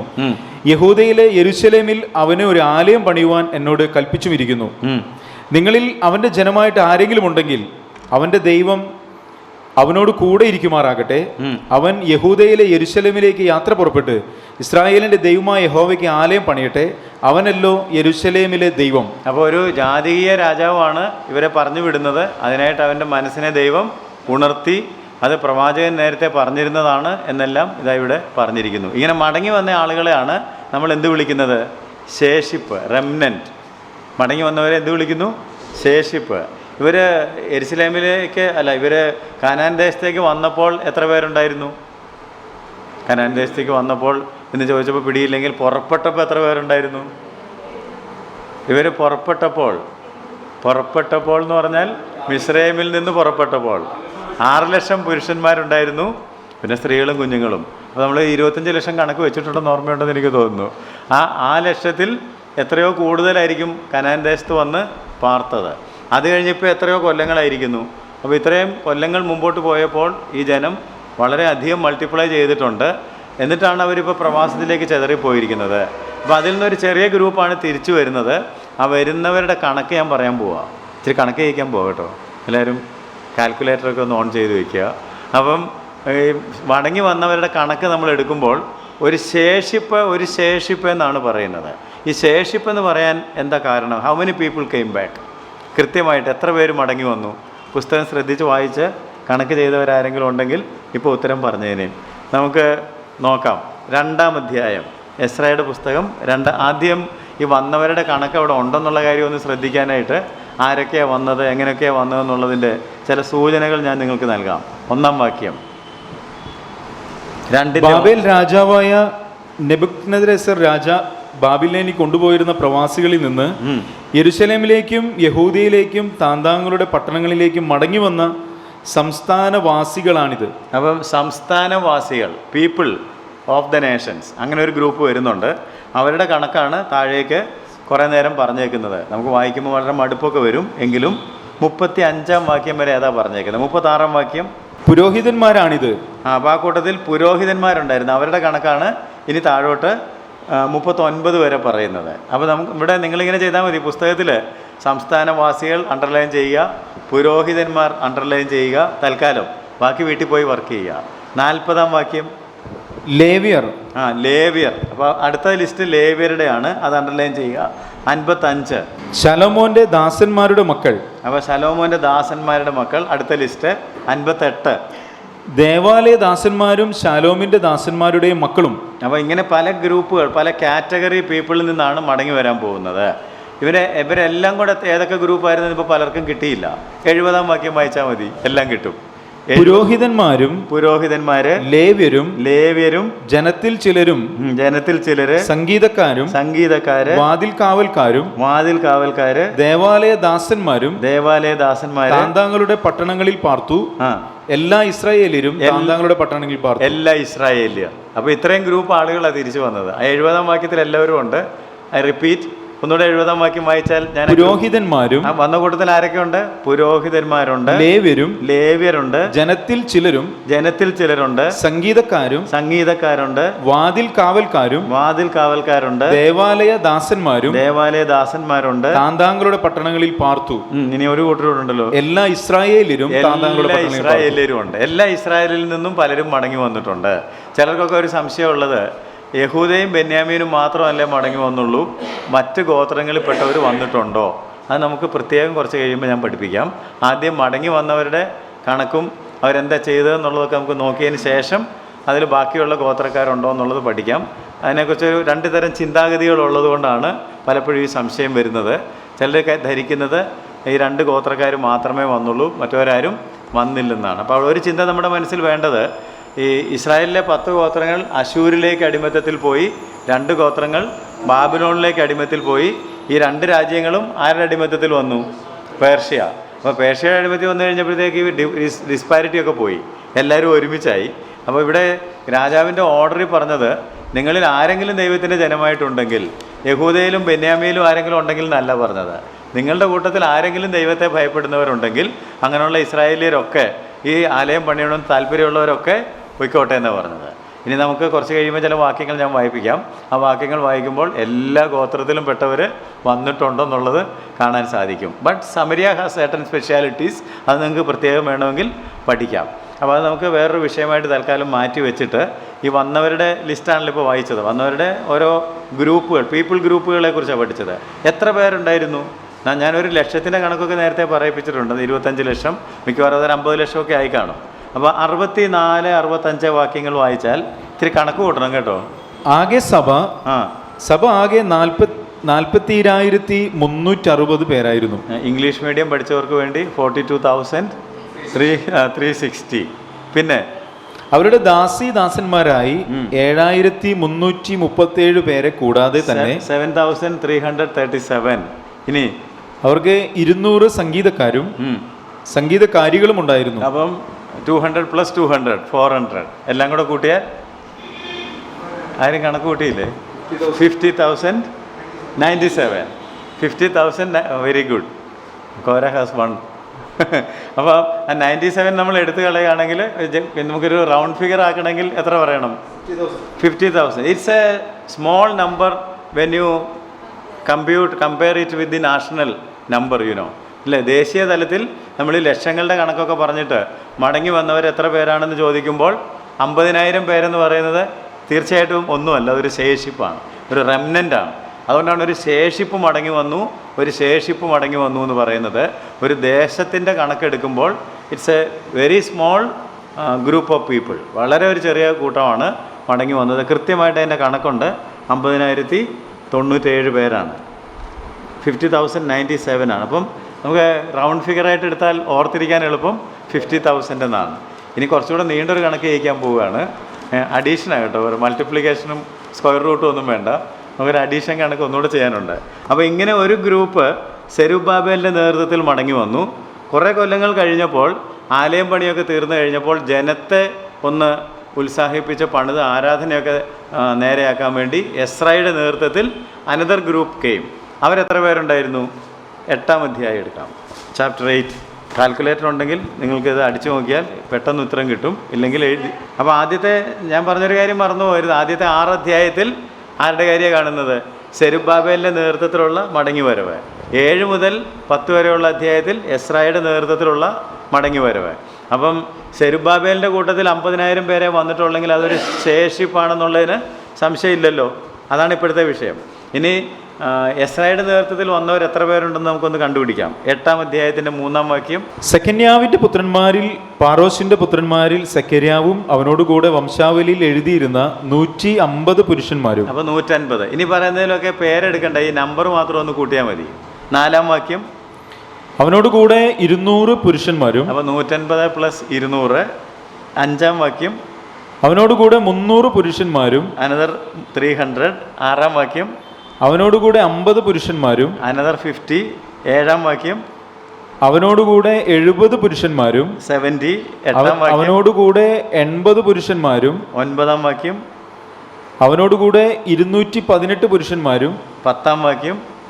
അവനോടുകൂടെ 160 പുരുഷന്മാരും. 11-ാം വാക്യം. അവനോടുകൂടെ 28 പുരുഷന്മാരും. 12-ാം വാക്യം. അവനോടുകൂടെ 110 പുരുഷന്മാരും. 13-ാം വാക്യം. അവനോടുകൂടെ 60 പുരുഷന്മാരും. 14-ാം വാക്യം. അവനോടുകൂടെ 70 പുരുഷന്മാരും. 19-ാം വാക്യം. അവനോടുകൂടെ ഇങ്ങനെ 20 പേരെയും. 18 പേര്. അങ്ങനെ സഹോദരന്മാർ ഇങ്ങനെ 18 പേരെയും. 18 പേര്. 18 ആണ് അവിടെ കൂട്ടേണ്ടത്. 20-ാം വാക്യം. ഇങ്ങനെ 20 പേരെയും വായിച്ചു. 20 പേര്. ദാവീദും പ്രഭുക്കന്മാരും ലേവ്യർക്കും ശുശ്രൂഷകരായി കൊടുത്ത ദേവാലയദാസന്മാരിൽ 220 പേരെയും ഞങ്ങളുടെ അടുക്കൽ കൂട്ടിക്കൊണ്ടു. അവിടെ 240 ഉണ്ട്. 20ഉം 220ഉം എല്ലാം കൂടെ കൂട്ടിയാൽ എത്ര കിട്ടും? യെസ്, 1754. അപ്പോൾ ഒരെണ്ണം ലേഡീസും സ്കോർ ചെയ്തു, ഒരെണ്ണം ജെൻസും സ്കോർ ചെയ്തെന്ന് ഓർത്തോളൂ. 1754. അപ്പോൾ നമുക്കതിനെ റൗണ്ട് ചെയ്താൽ 2000 എന്നാക്കാം. മറ്റേടത്ത് 97 കുറച്ച് കളഞ്ഞു, അപ്പോൾ ഇവിടെ ഇച്ചിരി കൂട്ടാം. അപ്പം റൗണ്ടായിട്ട് എടുക്കുകയാണെങ്കിൽ only 2000 people. So it's actually a remnant അല്ലേ? ഇപ്പോൾ എസ്രയുടെ കൂടെ വന്ന ആളുകൾ 2000 പേര് മാത്രമേ ഉള്ളൂ. അതുകൊണ്ട് തീർച്ചയായിട്ടും അതൊരു ശേഷിപ്പാണ് എന്നുള്ളത് ഉറപ്പാണ്. ആദ്യത്തെ ഗ്രൂപ്പിൽ 50,000 പേരുണ്ട്, രണ്ടാമത്തെ ഗ്രൂപ്പിൽ 2000 പേരേ ഉള്ളൂ. ബൈബിൾ പഠിക്കുമ്പോഴും കണക്ക് ചെയ്യണമെന്ന് മനസ്സിലാക്കി കാണുമല്ലോ അല്ലേ? അപ്പോൾ ഇങ്ങനെ ഇച്ചിരി കണക്കൊക്കെ മെനക്കെട്ട് ചെയ്യുമ്പോഴാണ് ലൈവായിട്ട് നമുക്ക് കാര്യങ്ങൾ പഠിക്കാൻ പറ്റുന്നത്. ഈ 2 എക്സ്പെഡീഷൻ്റെ ഇടയ്ക്കാണ് എസ്തേറിൻ്റെ പുസ്തകത്തിൽ പറഞ്ഞിരിക്കുന്ന സംഭവം നടക്കുന്നത്. അത് കഴിഞ്ഞിട്ടാണ്. അപ്പം വാസ്തവത്തിൽ അവസാനം വരേണ്ട പുസ്തകം നെഹമ്യാവിൻ്റെ പുസ്തകമാണ്. മനസ്സിലായോ? ഇത് രണ്ടും കഴിഞ്ഞിട്ട് ഈ 2 പുറപ്പാടുകളില്ലേ, മടങ്ങി വരവുകളുണ്ടല്ലോ, സെരുബ്ബാബേലിൻ്റെയും എസ്രായുടെയും, അതിനിടയ്ക്ക് എസ്തേർ വരും. അതും കഴിഞ്ഞിട്ട് ഉള്ള പുസ്തകമാണ് നെഹമ്യാവ്. നെഹമ്യാവ് വന്ന് മതിൽ പണിയുന്നതോടുകൂടിയാണ് പഴയ നിയമ ചരിത്രം തീരുന്നത്. നമുക്ക് ഒരു എക്സസൈസും കൂടെ ചെയ്യാം. അതെന്താണെന്ന് ചോദിച്ചാൽ, ഈ സെരുബ്ബാബേലിൻ്റെ നേതൃത്വത്തിലും എസ്രായുടെ നേതൃത്വത്തിലും മടങ്ങി വന്ന 2 മടങ്ങി വരവുകൾ നിങ്ങളൊരു കോളം വരച്ചിട്ട് ഒരു സ്ഥലത്ത് ഒരു കോളത്തിൻ്റെ മുകളിൽ റിട്ടേൺ അണ്ടർ സെരുബ്ബാബേൽ ചാപ്റ്റർ 1 to 6 എന്നും, രണ്ടാമത്തെ കോളത്തിൽ return under Ezra chapters 7 to 10 എന്നും എഴുതുകയാണെങ്കിൽ ഒരു പാരലലിസം നിങ്ങൾക്ക് കാണാൻ സാധിക്കും. പെട്ടെന്ന് പഠിക്കാനായിട്ട്. ഞാൻ പണ്ട് തന്ന നോട്ടിനകത്ത് ഇത് ചിലപ്പോൾ കാണും. അപ്പോൾ അത് കൊണ്ടുവന്നിട്ടില്ലാത്തവരും എഴുതുന്നത് നല്ലതാണ്, ഒന്നുകൂടെ പഠിക്കാനും ഇടയായിത്തീരും. അതുകൊണ്ട് നമുക്ക് ഇവർ 2 പേരും വന്നത് എങ്ങനെയാണെന്നും ഏത് രാജാവാണ് കൽപ്പനയിട്ടതും എന്തിനാണ് വന്നതെന്നും എങ്ങനെയാണ് വന്നതെന്നുള്ളതും കൂടി പഠിച്ചിട്ട് ഇന്നത്തെ ക്ലാസ് വേണമെങ്കിൽ നിർത്താം. നമ്പർ 1, 1-ാം അധ്യായത്തിൻ്റെ 1-ാം വാക്യം. യിരെമ്യാ മുഖാന്തരമുണ്ടായ യഹോവയുടെ അരുളപ്പാട് നിവൃത്തിയാകേണ്ടതിന് പാഴ്സി രാജാവായ കോരശിന്റെ 1-ാം ആണ്ടിൽ യഹോവ പാഴ്സി രാജാവായ കോരശിന്റെ മനസ്സിനെ ഉണർത്തിയിട്ട് അവൻ തന്റെ രാജ്യത്ത് എല്ലായിടത്തും ഒരു വിളംബരം പ്രസിദ്ധമാക്കി. അപ്പോൾ സെരുബ്ബാബേലിന്റെ കോളത്തിൽ എഴുതേണ്ടത് the remnant returned under the decree of or as per the decree of Cyrus. കോരശിന്റെ കൽപ്പന പ്രകാരമാണ് സെരുബ്ബാബേലിന്റെ നേതൃത്വത്തിൽ ഒരു കൂട്ടം ആളുകൾ മടങ്ങി വരുവാനായിട്ട് തീരുമാനിച്ചത്. നമുക്ക് 7-ാം അധ്യായത്തിലേക്ക് പോയിട്ട് 1-ാം വാക്യം വായിക്കാം. അതിന്റെ ശേഷം പാഴ്സി രാജാവായ അർത്ഥഷഷ്ടാവിന്റെ വാഴ്ചക്കാലത്ത്, അർത്ഥഷഷ്ടാവ് എന്ന് പറയുന്ന രാജാവിൻ്റെ ഓർഡർ അനുസരിച്ചാണ് എസ്രായുടെ നേതൃത്വത്തിലുള്ള ആളുകൾ മടങ്ങി വന്നത്. 11-ാം വാക്യം മുതലും കൂടി വായിക്കാം. 7-ാം അധ്യായത്തിൻ്റെ. ഇസ്രായേലിനോടുള്ള യഹോവയുടെ കൽപ്പനകളുടെയും ചട്ടങ്ങളുടെയും വാക്യങ്ങളിൽ വിദഗ്ധ ശാസ്ത്രിയായ എസ്രാ പുരോഹിതന് അർത്ഥകശഷ്ട രാജാവ് കൊടുത്ത എഴുത്തിൻ്റെ പകർപ്പാണിത്. അപ്പോൾ എഴുത്തിൻ്റെ കോപ്പി അവിടെ ഉണ്ട്, ഫോട്ടോ കോപ്പി ഉണ്ട്. രാജാവ് കൊടുത്ത കൽപ്പനയുടെ ഫോട്ടോ കോപ്പി അവിടെ ഉണ്ടെന്ന് മനസ്സിലായോ? അപ്പോൾ കോരശ് കൊടുത്ത ഓർഡറിൻ്റെ കോപ്പിയുണ്ട്, അർത്ഥശിഷ്ട രാജാവ് കൊടുത്ത ഓർഡറിൻ്റെ കോപ്പിയും ഉണ്ട്. സോ 2 രാജാക്കന്മാർ, 2 നേതാക്കന്മാർ. ഇവരുടെ നേതാക്കന്മാരാരൊക്കെയാണ്? സെരുബ്ബാബേലും എസ്രയും. സെരുബ്ബാബേൽ പോകുന്ന ഏത് രാജാവിൻ്റെ ഓർഡർ അനുസരിച്ച്? സൈറസ്, കോരശ്. മറ്റേ എസ്ര പോകുന്നത് ആരുടെ ഓർഡർ അനുസരിച്ച്? അർത്ഥശിഷ്ടാവ്. ഇനി ലീഡേഴ്സ് ഇവർ തന്നെ ആയിരുന്നു എന്ന് അറിയണ്ടേ? അതുകൊണ്ട് നമുക്ക് സെരുബ്ബാബേലിൻ്റെ കോളത്തിലേക്ക് വന്ന് 2-ാം അധ്യായത്തിൻ്റെ 2-ാം വാക്യം. സെരുബ്ബാബേലിനോട് കൂടെ വന്നവർ. അപ്പം ലീഡർ സെരുബ്ബാബേലാണെന്ന് മനസ്സിലായി. Who was the leader? സെരുബ്ബാബേൽ was the, that is why people who came with സെരുബ്ബാബേൽ. സെരുബ്ബാബേലാണ് നേതാവ്. 7-ാം അധ്യായത്തിൻ്റെ 1-ാം വാക്യം. അതിൻ്റെ ശേഷം പാഴ്സി രാജാവായ അർത്ഥഹശഷ്ടാവിൻ്റെ വാഴ്ചക്കാലത്ത് എസ്ര ബാബേലിൽ നിന്നും വന്നു. അപ്പം എസ്ര ഇസ് ദ ലീഡർ. അതുകൊണ്ടാണ് എസ്ര വന്നു എന്ന് പറഞ്ഞിരിക്കുന്നത്. 3-ാമത്തെ കാര്യം 2 കോളത്തിലും എഴുതേണ്ടത് names and numbers of the remnant. മടങ്ങി വന്ന ആളുകളുടെ പേരും അവരുടെ കണക്കും. എത്ര പേര് വന്നു, ആരൊക്കെയാണ് വന്നത് എന്ന് നമുക്ക് നോക്കാം. അതാണ് 3-ാമത്തെ കാര്യം 2 കോളത്തിലും. 2-ാം അധ്യായത്തിൻ്റെ 3-ാം വാക്യം. പരോശിൻ്റെ മക്കൾ 2172. ഷെഹത്യാവിൻ്റെ മക്കൾ 372. അങ്ങനെ വായിച്ച് 65-ാം വാക്യം വരെ പോവുകയാണെങ്കിൽ you get a long list. നമ്മൾ നേരത്തെ വായിച്ചല്ലോ, സംസ്ഥാന നിവാസികൾ, പുരോഹിതന്മാർ, ലേവ്യർ, ദാസന്മാർ എന്നൊക്കെ വായിച്ചില്ലേ? So that is the name and number and total 50,000 ഓർത്തിരിക്കാൻ. അപ്പോൾ അങ്ങേപ്പുറത്ത് നിങ്ങൾ 8-ാം അധ്യായത്തിലേക്ക് വന്നിട്ട് 1-ാം വാക്യം മുതൽ വായിച്ചാൽ 8:1-20. അർത്ഥഹശിഷ്ട രാജാവിൻ്റെ കാലത്ത് ബാബേലിൽ നിന്നും എന്നോട് കൂടെ പോന്ന പിതൃഭവന തലവന്മാരും. അപ്പോൾ നമ്മൾ നേരത്തെ അവിടെ 8-ാം അധ്യായത്തിൽ നിന്ന് കുറേ കണക്ക് കൂട്ടി ഓർക്കുന്നില്ലേ?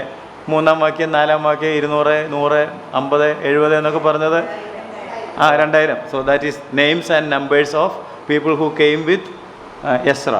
4-ാമത്തെ പോയിന്റ് 2 കോളത്തിലും വരുന്നത്, ഇവർ ചുമ്മാതെ കൈയും വീശിയല്ല വന്നത്. ഇവർ വന്ന സമയത്ത് they brought sacred vessels and gifts.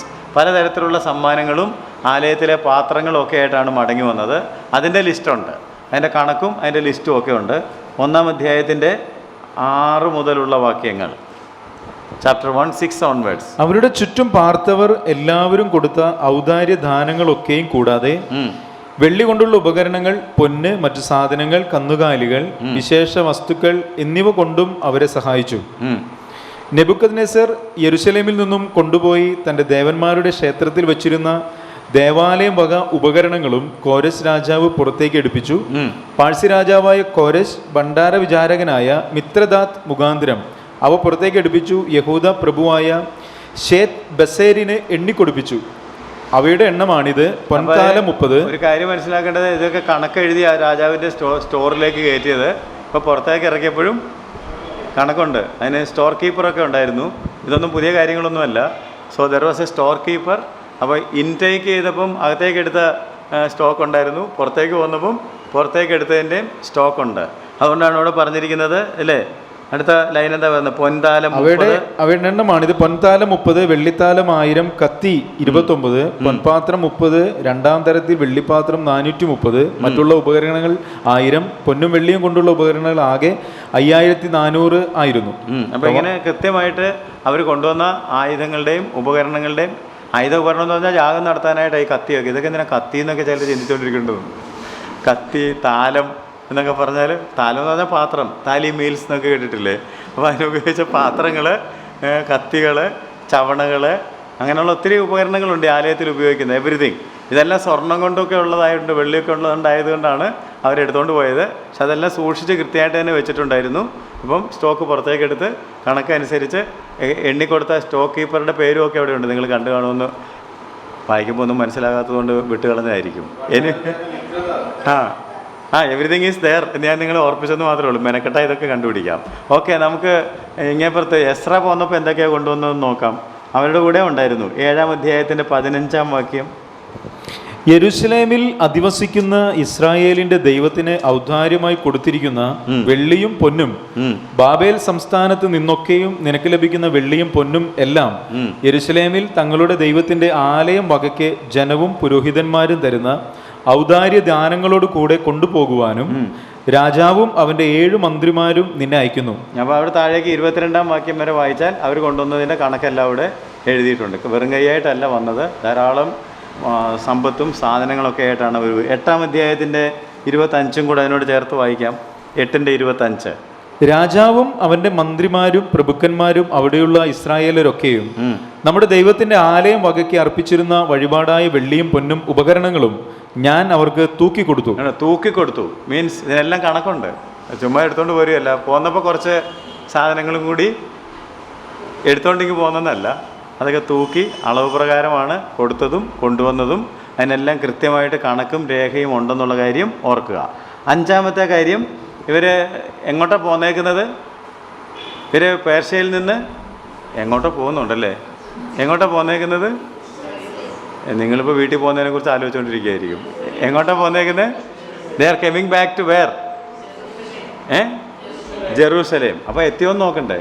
അടുത്ത വാക്യം നോക്കാം. 3-ാം അധ്യായത്തിൻ്റെ 1-ാം വാക്യം. അങ്ങനെ ഇസ്രായേൽ മക്കൾ പട്ടണങ്ങളിൽ പാർത്തിരിക്കുമ്പോൾ 7-ാം മാസത്തിൽ ജനം ഒരുമനപ്പെട്ട് യെരൂശലേമിൽ വന്നുകൂടി. So they came to Jerusalem. അവർ വന്നു ചേർന്നു. സെരുബ്ബാബേലിൻ്റെ നേതൃത്വമുള്ളവർ വന്നു ചേർന്നു. 8-ാം അധ്യായത്തിൻ്റെ 32 മറ്റേ കോളത്തിൽ എഴുതാനുള്ളത്. അങ്ങനെ ഞങ്ങൾ യെരൂശലേമിൽ എത്തി. ഞങ്ങൾ യെരൂശലേമിൽ എത്തി. എസ്രായുടെ നേതൃത്വത്തിലുള്ളവരും യെരൂശലേമിൽ എത്തി. ഹൗ ബ്യൂട്ടിഫുൾ നോക്കി. അപ്പോൾ കൃത്യമായിട്ട് രണ്ടും പാരലായിട്ടാണ് പോകുന്നത്. അപ്പോൾ ഇവരുടെ ഈ പോക്കിലും 8-ന്റെ 32. അങ്ങനെ ഞങ്ങൾ യെരൂശലേമിൽ എത്തി. 3-ന്റെ 1-ൽ പറഞ്ഞു അങ്ങനെ അവർ യെരൂശലേമിൽ വന്നുകൂടി. So they came to Jerusalem. അവർക്കൊരു ഡെസ്റ്റിനേഷൻ ഉണ്ടായിരുന്നു, അവർ അവിടെയാണ് വന്നത്. അപ്പോൾ ഇവിടുത്തെ എന്തിനാ പറഞ്ഞതെന്ന് ചോദിച്ചാൽ, ഇനിയിപ്പോൾ ഈ ശേഷിപ്പിൻ്റെ ചരിത്രം പറയുമ്പോൾ it's not the whole history of the whole Israel nation, but only the history of a small place called Jerusalem. യെരൂശലേം എന്ന് പറയുന്ന ഒരു ചെറിയ പ്രദേശത്തിൻ്റെ ചരിത്രമേ ഇനി നമുക്ക് ഈ ചരിത്രത്തിൽ വരുന്നുള്ളൂ. ബാക്കി പ്രദേശമൊന്നും നമുക്ക് അതുതന്നെ തന്നെയാണ് ഇനി ഭാവി ചരിത്രത്തിലും യെരൂശലേം ഈസ് ഇമ്പോർട്ടൻറ്റ്. അവിടെയാണ് ആലയം പണിയാൻ പോകുന്നത്. അല്ലാതെ ഇസ്രായേൽ എന്ന് പറയുന്ന ഭൂപ്രദേശത്തെല്ലാം എന്തെല്ലാം നടന്നു എന്നുള്ളത് ചരിത്രത്തിൽ പ്രസക്തമല്ല എന്നുള്ള കാര്യം ഓർക്കുക. ഇവരുടെ ഈ മടങ്ങി വരവിൽ ഇവരെ സഹായിക്കാനായിട്ട് ദൈവം പ്രവാചകന്മാരെ എഴുന്നേൽപ്പിച്ചിരുന്നു. അവരുടെ പ്രവചനവും പ്രാർത്ഥനയും ഒക്കെയാണ് ഇവരെ ഈ തരത്തിൽ മുമ്പോട്ട് നയിച്ചതെന്നുള്ള കാര്യം ഓർക്കുക. അപ്പോൾ സെരുബ്ബാബേലിൻ്റെ കൂട്ടത്തിൽ വന്ന ആളുകളെ സഹായിച്ച പ്രവാചകന്മാരുടെ കണക്ക് നോക്കാം. 5-ാം അധ്യായത്തിൻ്റെ 1-ാം വാക്യം. എന്നാൽ ഹഗ്ഗായി പ്രവാചകനും ഇദ്ദോവിൻ്റെ മകൻ സെഖര്യാവ് എന്ന പ്രവാചകനും യഹൂദിയയിലും യെരൂശലേമിലുമുള്ള യഹൂദന്മാരോട് തങ്ങളുടെ മേൽ വിളിക്കപ്പെട്ട ഇസ്രായേലിന്റെ ദൈവത്തിന്റെ നാമത്തിൽ പ്രവചിച്ചു. അപ്പം 6-ന്റെ 14 കൂടെ വായിക്കാം.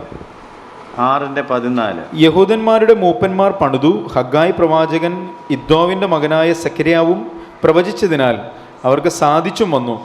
അവർ ഇസ്രായേലിന്റെ ദൈവത്തിന്റെ കൽപ്പന പ്രകാരവും കോരശിന്റെയും ദാര്യാവേശിന്റെയും പാഴ്സിരാജാവിന്റെയും അർത്ഥഹശഷ്ടാവിൻ്റെയും കൽപ്പന പ്രകാരവും അത് പണിതു തീർത്തു. അപ്പോൾ 3 രാജാക്കന്മാർ കൽപ്പന കൊടുത്തിട്ടുണ്ട് കേട്ടോ. ആരൊക്കെയാണ്? Cyrus, Darius and sexes. 3 രാജാക്കന്മാരുടെ കൽപ്പന പ്രകാരമാണ്. മലയാളത്തിലാണെങ്കിൽ കോരശ്, ദാര്യാവേശ്, അർത്ഥശഷ്ടാവ്, ഈ 3 രാജാക്കന്മാരുടെ കൽപ്പന പ്രകാരമാണ് അവർ പണി പൂർത്തീകരിച്ചത്. എസ്രായുടെ നേതൃത്വത്തിൽ വന്ന ആളുകളുടെ കാര്യം നമ്മൾ നോക്കുകയാണെങ്കിൽ അവിടെ പ്രവാചകന്മാരെ അല്ല നമ്മൾ കാണുന്നത്, എസ്ര ശാസ്ത്രിയുടെ പക്ഷവാത പ്രാർത്ഥനയാണ്. ഇവിടെ പ്രവാചകന്മാരുണ്ടായിരുന്നു. എസ്ര ഒരു ശാസ്ത്രി ആയിരുന്നതുകൊണ്ട് അദ്ദേഹം പ്രാർത്ഥിച്ചിട്ടുണ്ട്. 9-ാം അധ്യായം 9-ാം അധ്യായത്തിൻ്റെ 5-ാം വാക്യം മുതൽ 15-ാം വാക്യം വരെ ആ കാര്യമാണ് പറഞ്ഞേക്കുന്നത്. നമുക്ക് 5 മുതൽ മാത്രം വായിക്കാം. സന്ധ്യായാഗത്തിൻ്റെ സമയത്ത് ഞാൻ എൻ്റെ ആത്മതപനം വിട്ട് എഴുന്നേറ്റു. കീറിയ വസ്ത്രത്തോടും മേലങ്കിയോടും കൂടെ മുട്ടുകുത്തി എൻ്റെ ദൈവമായ യഹോവയിലേക്ക് കൈ മലർത്തി പറഞ്ഞതെന്തെന്നാൽ, എൻ്റെ ദൈവം. താഴോട്ട് നിങ്ങൾ വായിച്ചാൽ ആ പ്രാർത്ഥനയാണ് കാണുന്നത്. അപ്പോൾ ആ പ്രാർത്ഥനയാണ് അവരെ ഇവിടെ കൊണ്ടുവന്ന് എത്തിച്ചത്. അവർ വന്ന കാര്യം സഫലീകൃതമായോ എന്നും കൂടെ നോക്കാം. ഇപ്പം 6 കാര്യങ്ങളായല്ലോ. 7-ാമത്തേതും അവസാനത്തേതുമായ കാര്യം. എന്തിനാണ് സെരുബ്ബാബേലിൻ്റെ നേതൃത്വത്തിൽ ഒരു കൂട്ടം ആളുകൾ വന്നത്? എന്തിനാണ് വന്നത്? ആലയം പണിയാൻ. എന്നിട്ട് പണിതോ? 6-ാം അധ്യായത്തിൻ്റെ 15-16 വാക്യങ്ങൾ. ദാര്യാവേശ് രാജാവിൻ്റെ വാഴ്ചയുടെ 6-ാം ആണ്ടിൽ ആദാർ മാസം 3-ാം തീയതി ഈ ആലയം പണിതു തീർന്നു. കണ്ടോ, ആലയം പണിത് തീർത്തു. ഇസ്രായേൽ മക്കളും പുരോഹിതന്മാരും ലേവ്യരും ശേഷം പ്രവാസികളും സന്തോഷത്തോടെ ഈ ദേവാലയത്തിന്റെ പ്രതിഷ്ഠ കഴിച്ചു. അപ്പോൾ അവർ ആലയം പണിത് തീർത്തു, അതിനെ എന്തും ചെയ്തു, പ്രതിഷ്ഠിക്കുകയും ചെയ്തു. പിന്നീട് എസ്രായുടെ നേതൃത്വത്തിൽ ആളുകൾ വന്നത് എന്തിനു വേണ്ടിയായിരുന്നു? എസ്രായുടെ നേതൃത്വം എന്തായിരുന്നു വന്നത്? ജനത്തെ ശുദ്ധീകരിക്കാൻ. 10-ാം അധ്യായത്തിൻ്റെ 3-ാം വാക്യം. 10-ാം അധ്യായം മുഴുവൻ അതാണ്, നമുക്ക് 3 മാത്രം വായിക്കാം. ഇപ്പോൾ ഈ സ്ത്രീകളെ ഒക്കെയും അവരിൽ നിന്നും ജനിച്ചവരെയും യജമാനന്റെയും നമ്മുടെ ദൈവത്തിൻ്റെ കൽപ്പനയെങ്കിൽ വിറയ്ക്കുന്നവരുടെയും നിർണയപ്രകാരം നീക്കിക്കളയുവാൻ നമ്മുടെ ദൈവത്തോടും നാം ഒരു നിയമം ചെയ്യുക. അത് ന്യായപ്രമാണത്തിന് അനുസാരമായി നടക്കട്ടെ. എഴുന്നേൽക്കുക, ഇത് നീ നിവർത്തിക്കേണ്ടുന്ന കാര്യമാകുന്നു. ഞങ്ങൾ നിനക്ക് തുണയായിരിക്കും, ധൈര്യപ്പെട്ട് പ്രവർത്തിക്കുക. അങ്ങനെ അവിടെ ജനങ്ങളെ വേർതിരിച്ച് ദൈവത്തിൻ്റെ ലിസ്റ്റിൽ പെട്ട ആളുകളെ ഉൾപ്പെടുത്തുന്നതും അല്ലാത്തവരെ മാറ്റിക്കളയുന്നതും ആരാധന പുനഃസ്ഥാപിക്കുന്നതുമായ കാര്യങ്ങൾ 10-ാം അധ്യായം താഴോട്ട് നിങ്ങൾക്ക് വായിക്കുമ്പോൾ 44-ാം വാക്യം വരെ വായിക്കുമ്പോൾ കണ്ടുപിടിക്കാനായിട്ട് സാധിക്കും. അപ്പോൾ ഈ 2 നേതാക്കന്മാരുടെ കൂട്ടത്തിലും വന്ന ആളുകൾ അവരുടെ ദൗത്യം പൂർത്തീകരിച്ചു എന്ന് മനസ്സിലായല്ലോ. പക്ഷേ സാറേ, ഇതുവരെ സെരുബ്ബാബേൽ ആരാണെന്നും എസ്ര ആരാണെന്നും സാറ് പറഞ്ഞില്ലല്ലോ എന്ന് ചിലരിങ്ങനെ ചിന്തിച്ചുകൊണ്ടിരിക്കുന്നത് ഞാൻ കാണുന്നു. അപ്പോൾ അടുത്ത ക്ലാസ്സിൽ അത് പഠിക്കാം. ആരാണ് ഈ സെരുബ്ബാബേൽ, ആരാണ് ഈ എസ്ര? 2 പേരിങ്ങനെ കേട്ടു, നിങ്ങൾ സംതൃപ്തരുമായി. പക്ഷെ ആരും ചോദിച്ചില്ല ആരാണ് സെരുബ്ബാബേൽ, ആരാണ് എസ്ര. അത് നമ്മൾ മനസ്സിലാക്കണം. അവരെന്താ ചെയ്തതെന്നും അറിയാനുണ്ട്. ചെയ്ത കാര്യം ഇപ്പോൾ മനസ്സിലായി. അവർ ജനത്തെ മടക്കി കൊണ്ടുവന്നു, ഒരു ആലയം പണിതു, ജനത്തെ കൊണ്ടുവന്ന് ആരാധന പുനഃസ്ഥാപിച്ചു. പക്ഷേ ഇതിന് ഈ പ്രേരണ ലഭിച്ച നേതാക്കന്മാർ ആരായിരുന്നു? അത് സെരുബ്ബാബേലും എസ്രയും. അവരാരായിരുന്നെന്ന്, എന്താണ് അവരുടെ പ്രസക്തി, അത് നമുക്ക് മനസ്സിലാക്കാനായിട്ടുണ്ട്. ഇന്നിപ്പോൾ നമ്മുടെ സമയം കഴിഞ്ഞതുകൊണ്ട് അടുത്ത ക്ലാസ്സിൽ അവരെക്കുറിച്ച് കുറച്ചുകൂടെ കാര്യങ്ങൾ മനസ്സിലാക്കാനും ആരൊക്കെയാണ് വന്നതെന്നുള്ളത് നോക്കാനും ഒക്കെ ടൈം എടുക്കാം. പ്രാർത്ഥിക്കാം. കർത്താവേ, സ്വർഗ്ഗസ്ഥ പിതാവേ, തിരുസനിലേക്ക് അടുത്ത് വന്ന് ഞങ്ങൾ പിന്നെയും പ്രാർത്ഥിക്കുന്നു. ഞങ്ങളെ തന്നെ തിരുക്കരങ്ങളിൽ സമർപ്പിക്കുന്നു. ഞങ്ങൾക്ക് തന്ന നല്ല ആലോചനകൾക്കായിട്ട് നന്ദിയോടെ സ്തോത്രം. അത്യുന്നതനായവൻ കൈപ്പണിയായതിൽ വാസം ചെയ്യുന്നില്ല. എങ്കിലും കർത്താവേ, സ്വർഗത്തിലൊരു മന്ദിരമുള്ളതുകൊണ്ട് ഞങ്ങളുടെ ആലയങ്ങൾ, ഞങ്ങളുടെ ശരീരങ്ങൾ കർത്താവിൻ്റെ ആലയമാണെന്നും നീ ഞങ്ങളെ വിലയ്ക്ക് വാങ്ങിയിരിക്കാൻ ദൈവത്തിൻ്റെ പരിശുദ്ധാത്മാവ് ഞങ്ങളുടെ ഹൃദയത്തിൽ വസിക്കുന്നുവെന്നും ഒക്കെയും നീ ഞങ്ങളെ പഠിപ്പിച്ചതോട്ട് ഞങ്ങൾ നിൻ്റെ നാമത്തെ നന്ദിയോട് സ്തോത്രം ചെയ്യുന്നു. ദൈവജനത്തിൻ്റെ മടങ്ങിവരവ് ദൈവം ആഗ്രഹിക്കുന്ന കാര്യമാണ്. അവൻ കോപിച്ചാലും കരുണ ചെയ്യാതെ ഇരിക്കുകയില്ല എന്ന് ഞങ്ങൾ വായിച്ചതുപോലെ നിൻ്റെ കരുണയ്ക്കായി, നീ എഴുന്നേൽപ്പിച്ച നേതാക്കന്മാർക്കായി, അവിടുത്തെ അത്ഭുതകരമായ പണികൾക്കായി ഒക്കെ ഞങ്ങൾ നിൻ്റെ നാമത്തിന് നന്ദിയോട് സ്തോത്രം ചെയ്യുന്നു. ഈ കാലഘട്ടത്തിൽ ദൈവസഭ കർത്താവെ തകർന്നു പോകുമ്പോൾ അതിനെ എഴുന്നേറ്റ് പണിയുന്നവരായിട്ടിരിക്കാൻ, അവരെ മടക്കി കൊണ്ടുവരുന്നവരായിരിക്കാൻ തക്കവണ്ണം കർത്താവ് നിൻ്റെ നാമത്തിന് വേണ്ടി അധ്വാനിക്കുന്നവരായിരിക്കാൻ വചനം കേട്ട ഞങ്ങളെല്ലാവരെയും തിരുക്കരങ്ങളിൽ സമർപ്പിക്കുകയാണ്. സെരുബ്ബാബേലിനെ പോലെ, എസ്രയെ പോലെ ദൈവത്തിന് വേണ്ടി ധീരമായിട്ടുള്ള ശുശ്രൂഷകൾ നിവർത്തിക്കുവാൻ, നിൻ്റെ ഹിതം തിരിച്ചറിഞ്ഞ് അതനുസരിച്ച് പ്രവർത്തിക്കുവാൻ ഞങ്ങളെ സമർപ്പിക്കുന്നു. യേശുവിൻ്റെ നാമത്തിൽ ഞങ്ങളുടെ പ്രാർത്ഥന കേൾക്കണമേ. ആമേൻ.